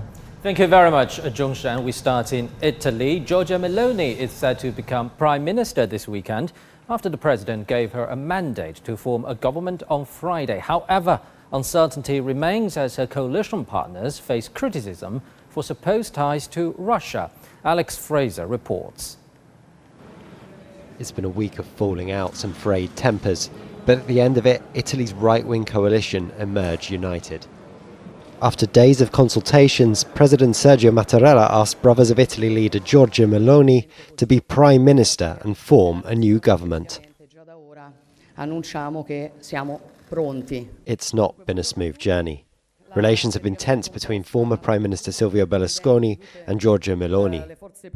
Audio recordings leaked to the Italian media included Berlusconi discussing his friendship with Vladimir Putin, how he'd received gifts from the Russian president for his birthday last month, and blaming Ukrainian President Zelensky for the war in Ukraine. I personally can't express my opinion because if someone shares it with the media, it may cause a disaster, but I'm very, very worried. I reconnected with President Putin a lot. He sent me 20 bottles of vodka and a really sweet letter for my birthday. I responded with 20 bottles of Lambrusco wine and a similarly sweet letter. I've been declared by him the first of his 5 true friends. Meloni has taken a hard line against Russia in support of Ukraine. She's tried to reassure the EU and other international partners that she's pro-NATO, despite having close ties with Hungary's Viktor Orbán. She needs the support of Berlusconi's Forza Italia in order to govern, but his comments threaten to damage Meloni's credibility on foreign policy in Europe. Last week, senators from Berlusconi's centre-right Forza Italia refused to vote in support of Brothers of Italy's candidate for President of the Senate on the opening day of Parliament. Ignazio La Russa won after senators from opposition parties offered their support instead.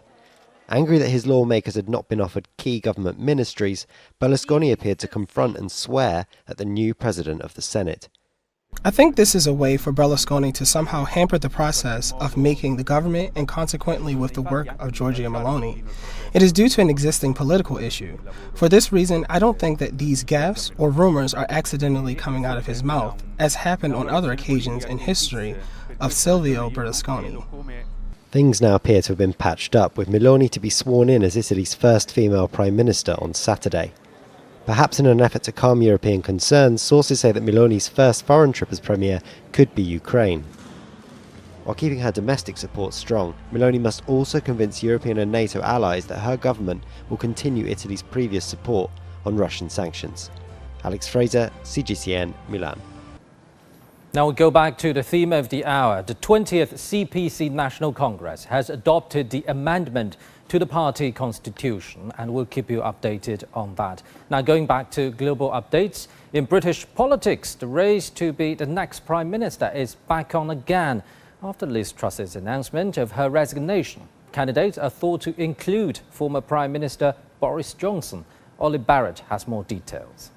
It could well be the case that Boris Johnson makes an extraordinary political comeback. He is gathering support quite rapidly at the moment from Conservative MPs. He's yet, though, to announce his candidacy officially. We do know that Penny Mordaunt will be putting her name forward. She's announced that she is running and is also therefore trying to gather enough Conservative MPs to get into the ballot on Monday. You need 100 nominations from lawmakers in your party to get into the race. The other third frontrunner, the former Finance Minister Rishi Sunak, he is very popular with around half of the party, very unpopular with backers of Boris Johnson who feel that Rishi Sunak stabbed Boris Johnson in the back by resigning from his cabinet and forcing him from office when he was Prime Minister the first time around. This leadership campaign will be done and dusted this time next week. We will know who is the next leader of the Conservatives and therefore who is the next UK Prime Minister. But it could happen much more quickly than that. Voting will begin on Monday and some Conservative lawmakers believe that we will have a winner as soon as Monday and therefore everything will be wrapped up. The Conservatives are desperate to do it as quickly as possible. They were criticised for the long-running leadership campaign over the British summer. They know that this is a time of economic crisis. Opposition parties say this is chaos, all caused by the Conservatives, and they're demanding a general election. Those were the global updates for now. Stay tuned.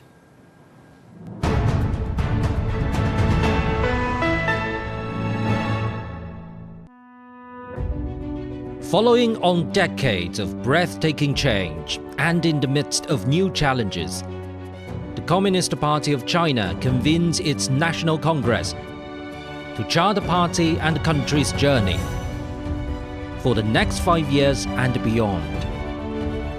Join us for our special coverage of the 20th CPC National Congress.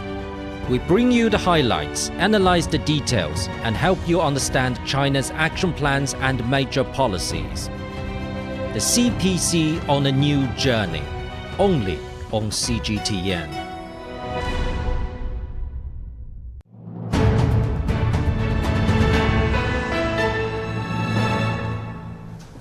Welcome back. Now let's check in the latest with our reporter Dai Kai-yi. He joins us from the delegates corridor where members of the party will meet the press. Hi there, Kai-yi. So during the opening session, we were hearing delegates addressing issues of concerns from the journalists head on. Now, today we're going to hear more of them talking to the press, addressing key issues for the nation's development in their own respect. What can you tell us about that?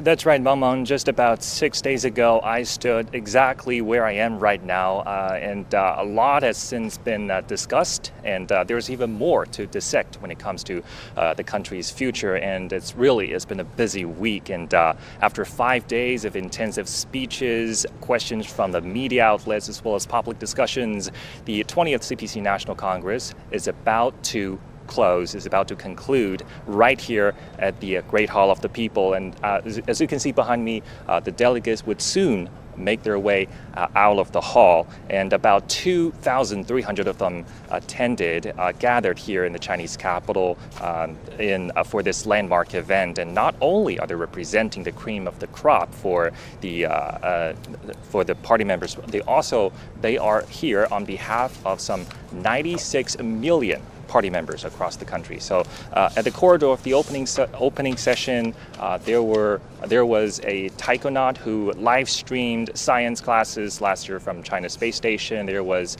an athlete who attended the 2022 Beijing Winter Olympics and have since been promoting winter sports. There was social workers, as well as those who led major changes in underdeveloped counties and remote villages. So that just gives you a sense of how wide-ranging their professions are. But again, regardless of their differences, one thing remains the same, and that is they are all excited and proud to be here, witnessing one of the biggest events for the country's ruling party and bringing to the table what they have to offer for a better future for China, as they get to talk about their stories, share their insights, and answer questions from media outlets face to face. So setting up a corridor like this really speaks about the commitment of the Communist Party of China to stay open and transparent.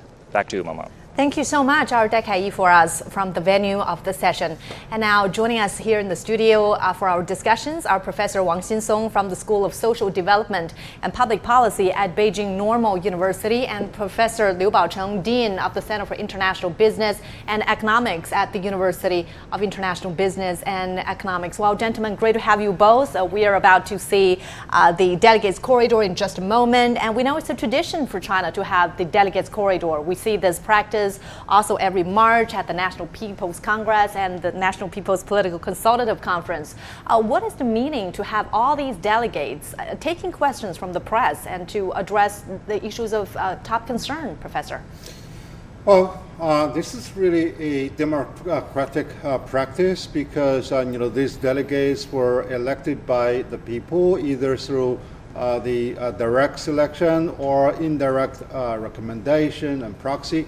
So they have to respond to the concerns of those people by answering questions. So transparency is the upfront of all democracy.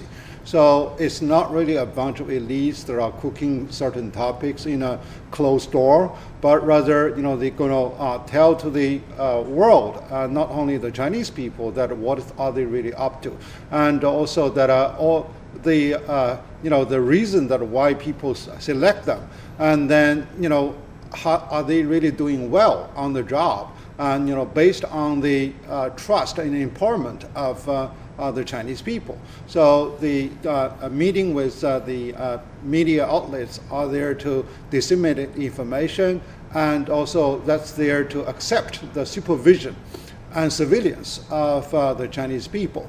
Then also that's also an impetus for them to do a good job in preparing their job, because this is the time for the examination, I should say. And so, whether they are going to achieve, the task and deliver the promise. So this is the time to test.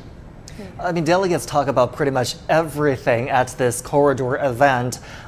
They talk about their everyday work, they talk about their aspirations, their commitment to the party, their tasks this time attending the Congress. And we had one such corridor event at the opening session as well. So, Professor Wang, what have you learned about the delegates to this party Congress in particular?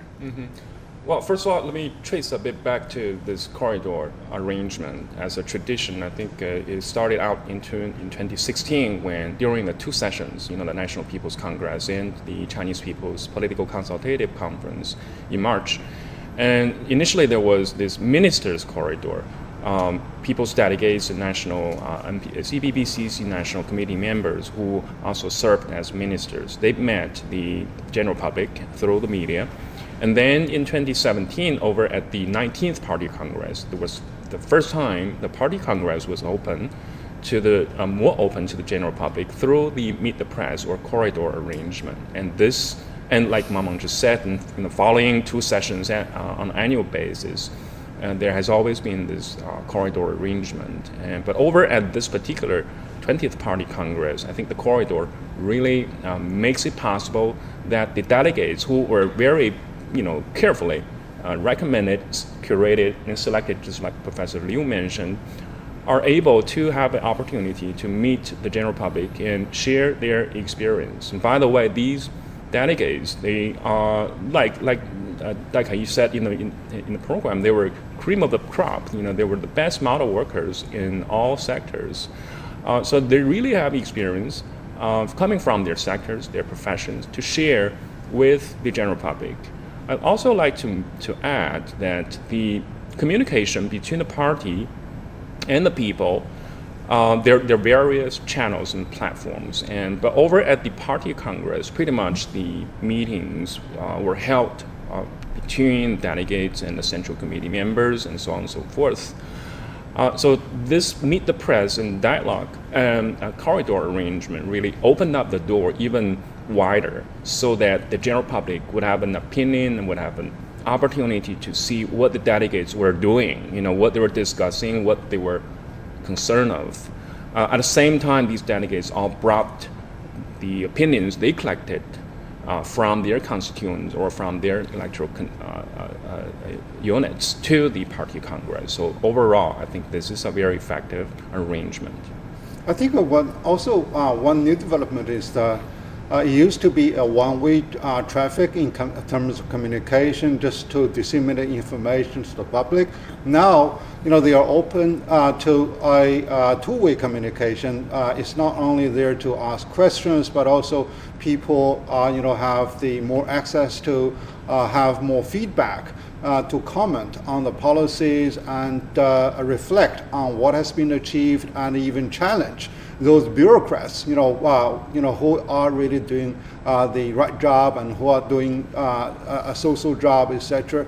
So, and then there are also valuable advices and opinions that are solicited from the people at the grassroots.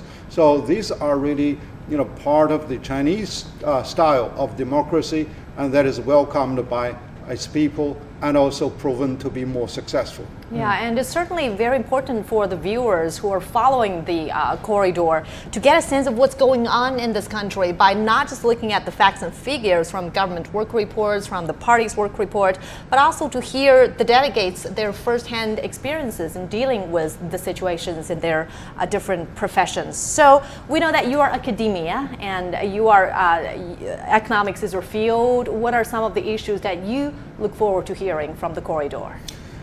I think one is that because I work for the University of International Business and Economics for the past 40 years, and we were there contributing and also benefiting from the Chinese open door policy, and then how is China's economy is going to further interact with the rest of the world now that the CPC has promised to open the Chinese door wider, and also to institute a systematic type of opening.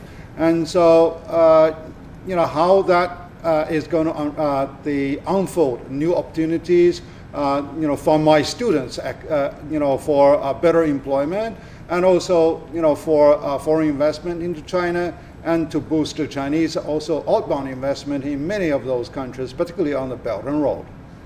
Professor Liu is watching out for so many people. It's not just himself. He's watching out for his students. He's watching out for his colleagues and peers in the field of economics. I do want to ask a question, Professor Wang, about the makeup of the delegates this time. How representative are they? A total of close to 2,300 delegates are attending the Congress this time. They come from all walks of life. At the opening sessions corridor, we've had a taekwondo, we've had an athlete, we've had people from all walks of life in the Chinese society. How representative do you think these delegates are? And just to mention that about 30% of them come from the front line, meaning their primary task is not to manage. They do practical everyday work in their respective fields. What do you think of their representation? Well, first of all, let me say that the whole process of curating, recommending, and eventually nominating the party Congress delegates took almost a year. And this process started last November, and it started out from the grassroots level. There were 36 electoral units, and each unit was supposed to manage the process of recommendation, nomination, and so forth. And when they do this job of nominating the candidates, they paid a lot of attention to the representation, not representation by many criteria. First of all, the 36 electoral units are divided mostly by region, by provinces. So that means there is a high degree of representation, at least on a regional basis. But at the same time, quite some of the delegates come from the government sector. But they're not just coming from the central level. They actually come from every level of the Chinese administration. And by the way, there are 5 levels of administrations in China, from central all the way to the township level. Plus, there are almost 700,000 communities in both rural and urban areas. So at every level of administration and self-governing organizations, there are supposed to be representatives. So they're representing all different sectors across the government levels. At the same time, they're also coming from, like you said, from all walks of life. They represent professions of a great variety, like taekwondos, engineers, scientists, medical doctors, you name it. And then if you look at the demographic statistics, they're also representatives in the sense that you're seeing an average age of the delegates of 52 years old, and there is a very good representation of females reaching 26%. I think there's a slight increase compared with the last Congress. And even for the ethnic group and minority groups, there has been a representation of over 12%. So the Central Committee, when managing this process of nomination, really paid a great deal of attention of representation. But let me also add, representation is not the only feature of the composition of delegates. Another thing is really the cream of crop. They're model workers. They're doing they're doing the best in their professions, wherever they come from. All right. So that's very important. Hold your thought, Professor, because we have the latest from the Great Hall of the People.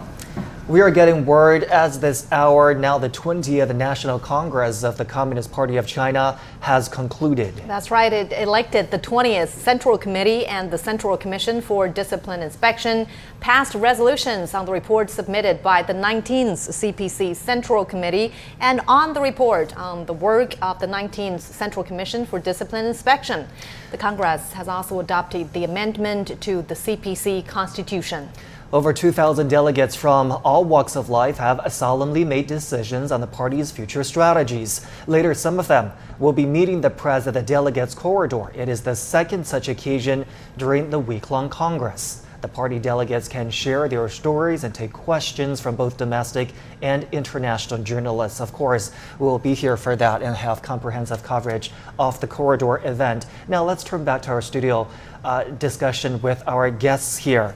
All right, the session has officially closed, the 20th Party Congress of the CPC. Professor Liu, can I ask about your thoughts about the significance of the Party Congress this time, as now it has officially closed? Well, the Chinese Communist Party is the only ruling party within China, and they are there to set the philosophy and mission statement of this whole nation. And then, the coming two sessions from either Chinese People's Congress and also from the political consultative conferences, they will be able there to strategize all the missions and philosophies that are set forth. And the other is that we do see that Chinese Communist Party members, there has been some skepticism over the Chinese Communist Party, and now we are having more than 90 million the Communist Party members. Actually, that's more representational of the Chinese democracy, because I used to have a debate with one European that, if all Chinese people are Communist Party members, it means that we are all making decisions, at the People's Hall. So therefore, it is really a enhancement of the Chinese democracy by having more of the Communist Party members. And the other is that China is really at a critical point of shifting its gear towards development. So these, the representational members are there to contribute. They're not there to celebrate or just receive a prize or pride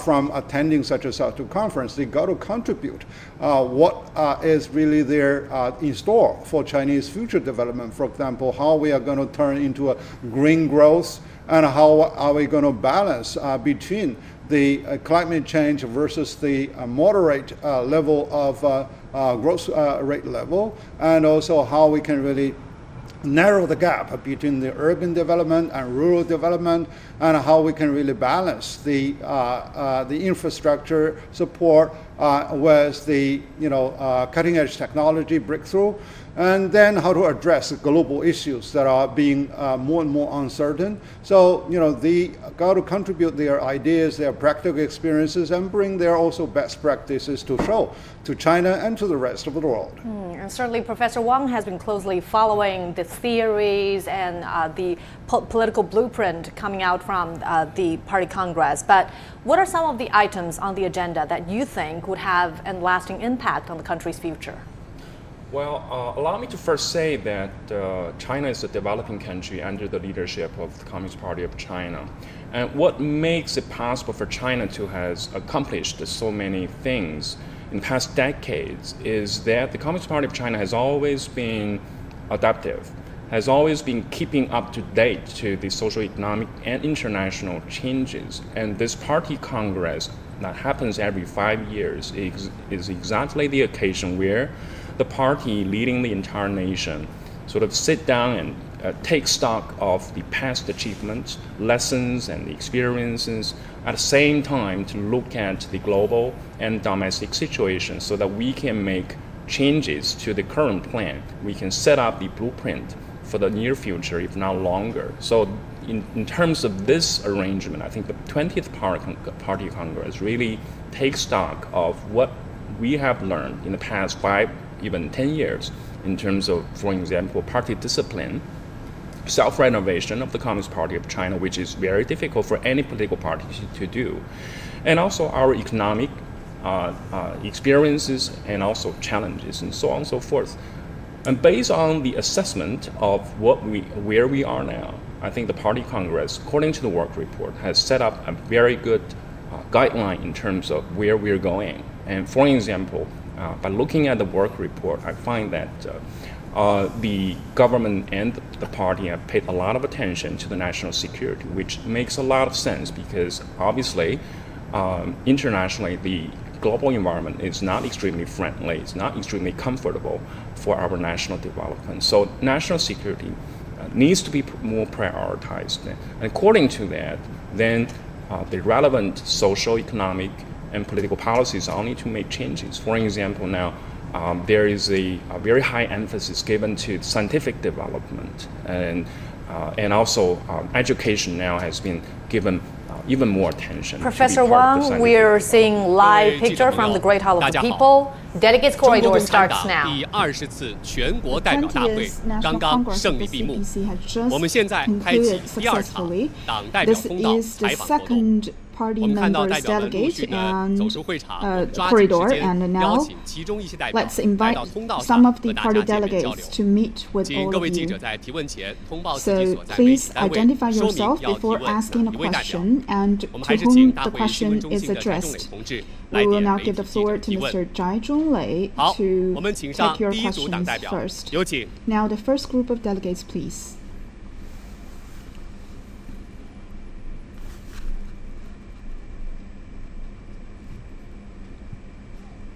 So brief self-introductions first.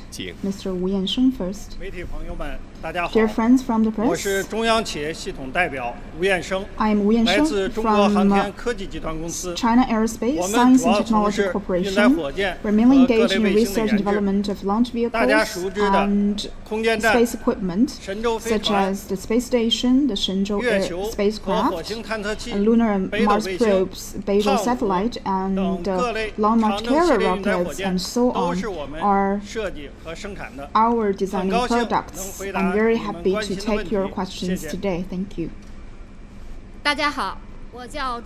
Hello everyone, my name is Zhu Bing. I'm with the Information and Technology Research Institute. And this year we have been experiencing the transformation and evolvement of 3G, 4G to 5G technologies, and China has become one of the most advanced countries in this regard. And in the past, I've been focusing on how to use information technology to promote industrial progress.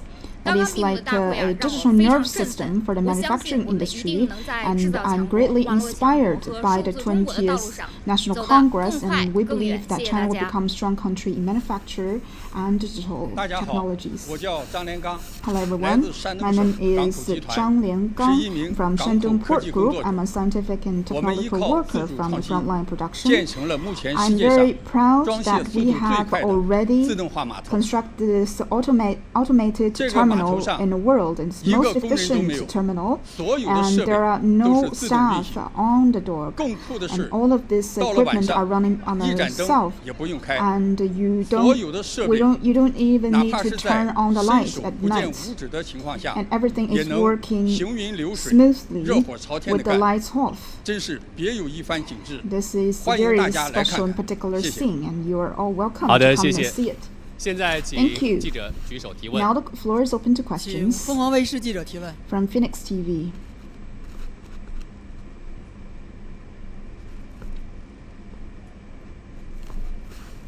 好的，谢谢把第一个问题给 Thank 我。 you. 凤凰卫视记者提问，问的是吴彦生 My 代表， question 想问的 goes 是 to 关于中 Mr. 国航天 Wu. 发展未来的新计 My 划。我 question 们 is 都知道， about 从 China's 天宫 plan 嫦娥 and 到 of 天 its 问西 space 和中国 probes. 航天 We 是 know 在一 that 步步 from 地创造 Tiangong 着 to 一个 Chang'e 新 to 的历史。 Tianwen to 想问下一步， Xike, 未来会 China 如 has 何 made 进 new 行科 history 技的 in 创新突 space, 破， and how 早 will 日 China 的 make 让中国 breakthroughs 建 in the 成一个 future 航天 and 强 turn 国？ itself 谢 into 谢。 major space power in the world? 谢谢你的问 Thank 题。 you. 就像你所说的， As you 进入新 mentioned, 时代， in 中 this 国 new 航天取 era, 得了 China's 历 space 史性 industry 的 has 成就。 made historical 我在这里 achievement, 再以运载火箭的发射为 such 例， as the 党的 carrier 18大以 the 来 carrier 的10年， rockets. 中国航天进 Since 行了 the 274 18th 次的发射， National Congress, there are 党的19大 altogether 以来的5年， 274我们进 launches 行了 that is made 192 successfully, 次的 and 火箭 since the 发射， 19th Congress, 占 there 长 are 征系列火箭发射总数 119 的 successful launches, accounting 43.2%。 for 43.2% of the total launches of the Long March series. And this has made us become a major space power in this regard, and has become one of the world's leading space powers. As you know, this year we will complete the construction of China's space station, and we have completed the transposition of the space module at the end of September, and is ready to dock with the module. And we have also completed the last segment of the T configuration of the space station and the Mengtian module, and the preparation for the CZ-5V carrier rocket have gone smoothly. And everything is now ready to set off. By the end of this month, we will be ready to set off the Mengtian module for return and for launch, return, and docking. And before the end of this year, we'll also launch the Tianzhou 5 cargo spaceship and the Shenzhou 15 manned spaceship to carry out in-orbit handover of 6 astronauts and will be working at the space station simultaneously. In terms of the future plans, we will make the following efforts. First, we will further improve our ability to enter space. We will be maximizing the capacity of the launch vehicles. Therefore, we will be upgrading this generation of launch vehicles, especially the manned launch vehicles and the carrier rockets, as well as heavy lift launch vehicles. And second, we will continue to carry out the major space projects such as the manned lunar exploration, the construction of lunar scientific research base, and the return of the collection and return of sample from Mars, as well as implementation of asteroid probe, so as to make bigger strides in terms of space exploration. Third, in order to achieve a higher level of self-reliance, we have set up the CASC, focusing on the research in terms of fundamental research, artificial intelligence, advanced exploration, materials, and these are frontier fields of research. This will also help us to contribute to the community of shared destiny for mankind. In the 20th National Congress, General Secretary Xi has put forward the major task to build us into one of the biggest space powers in the world, and we will continue to stay committed to this cause and to realize the space dream of the Chinese people. And we believe that our dream will be achieved very soon in the future. Thank you. Next question, please. With CMG.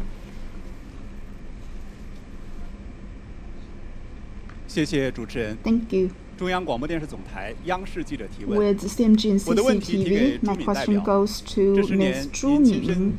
Over the past decades, you have witnessed this industrialization and digitalization and their convergence in China. And what kind of changes does it bring to China, do you think? Thank you for the question. As a researcher in the field of industry and IT, in the past 10 years, I can see that I can witness this wave of digitalization sweeping across the land of China and making every industrial chain cell of the world's largest manufacturer country closely connected. I'd like to use two key words to describe these profound changes that have taken place. The first is restructuring. It's not about building something from zero. It is about improving that already exists so that it can turn for the better. It can be more efficient. It can be of better quality and more environmentally friendly. Let me give you an example.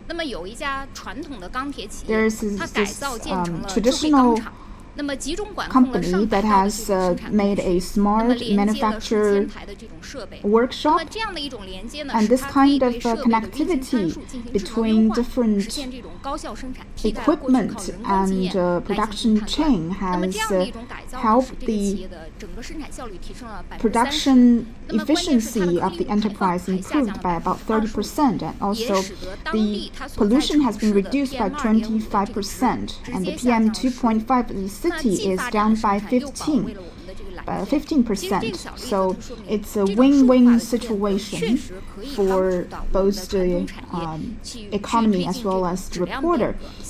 And this will help the traditional enterprises to become better and more environmentally friendly. The second key word is resilience. Digitalization can sure help our supply chain to become stronger. Last year, due to multiple factors, our international transportation has met some impediment. However, there is one company that quickly swept through tens of thousands of routes and have this power to calculate millions of combinations to identify the best alternative routes. At that time, the average delay time for the logistic companies is about more than a month. But for this company, the time of delay has been reduced by about 50%. This will also help the enterprises to become more risk resilient.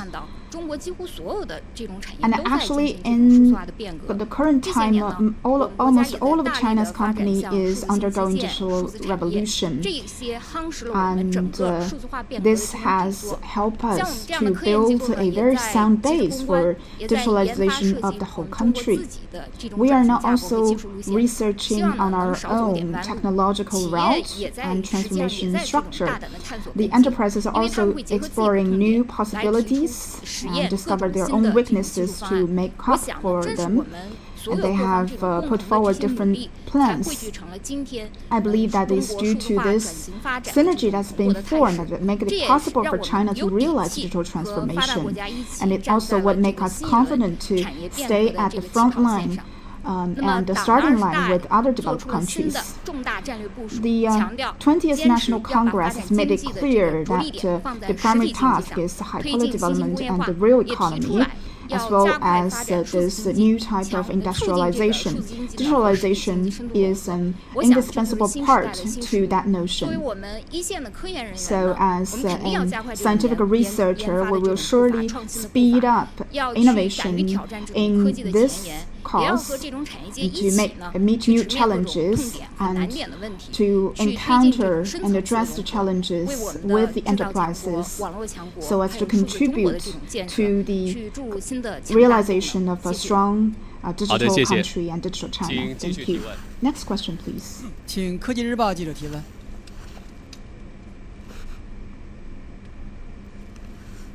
With Technology Daily. 谢谢主持人，我来自科技日报。我的问题提给张连刚代表。张代表您好，您刚才提到青岛港已经建成了 You mentioned that Qingdao Port has successfully built the most advanced automated terminal or wharf in the world. So can you share us more stories in this regard? Thank you for the question. Speaking of self-innovation, I have some good news to share with you. Not long ago, we have successfully developed this new generation of intelligent control system, and with which we broke the world record for automated terminal handling efficiency for the 9th time. In fact, we know that the road to self-innovation is not easy, or this road to independent innovation is a daunting task for us. But in the past, when we are trying to go abroad to learn some lessons from the other countries, we are limited in many ways. Sometimes we even cannot get off the vehicles to take pictures, and we have to hire their experts to come to train us or to realize this kind of technological transfer. This has made us feel that we have to rely on ourselves. We need to do it on our own.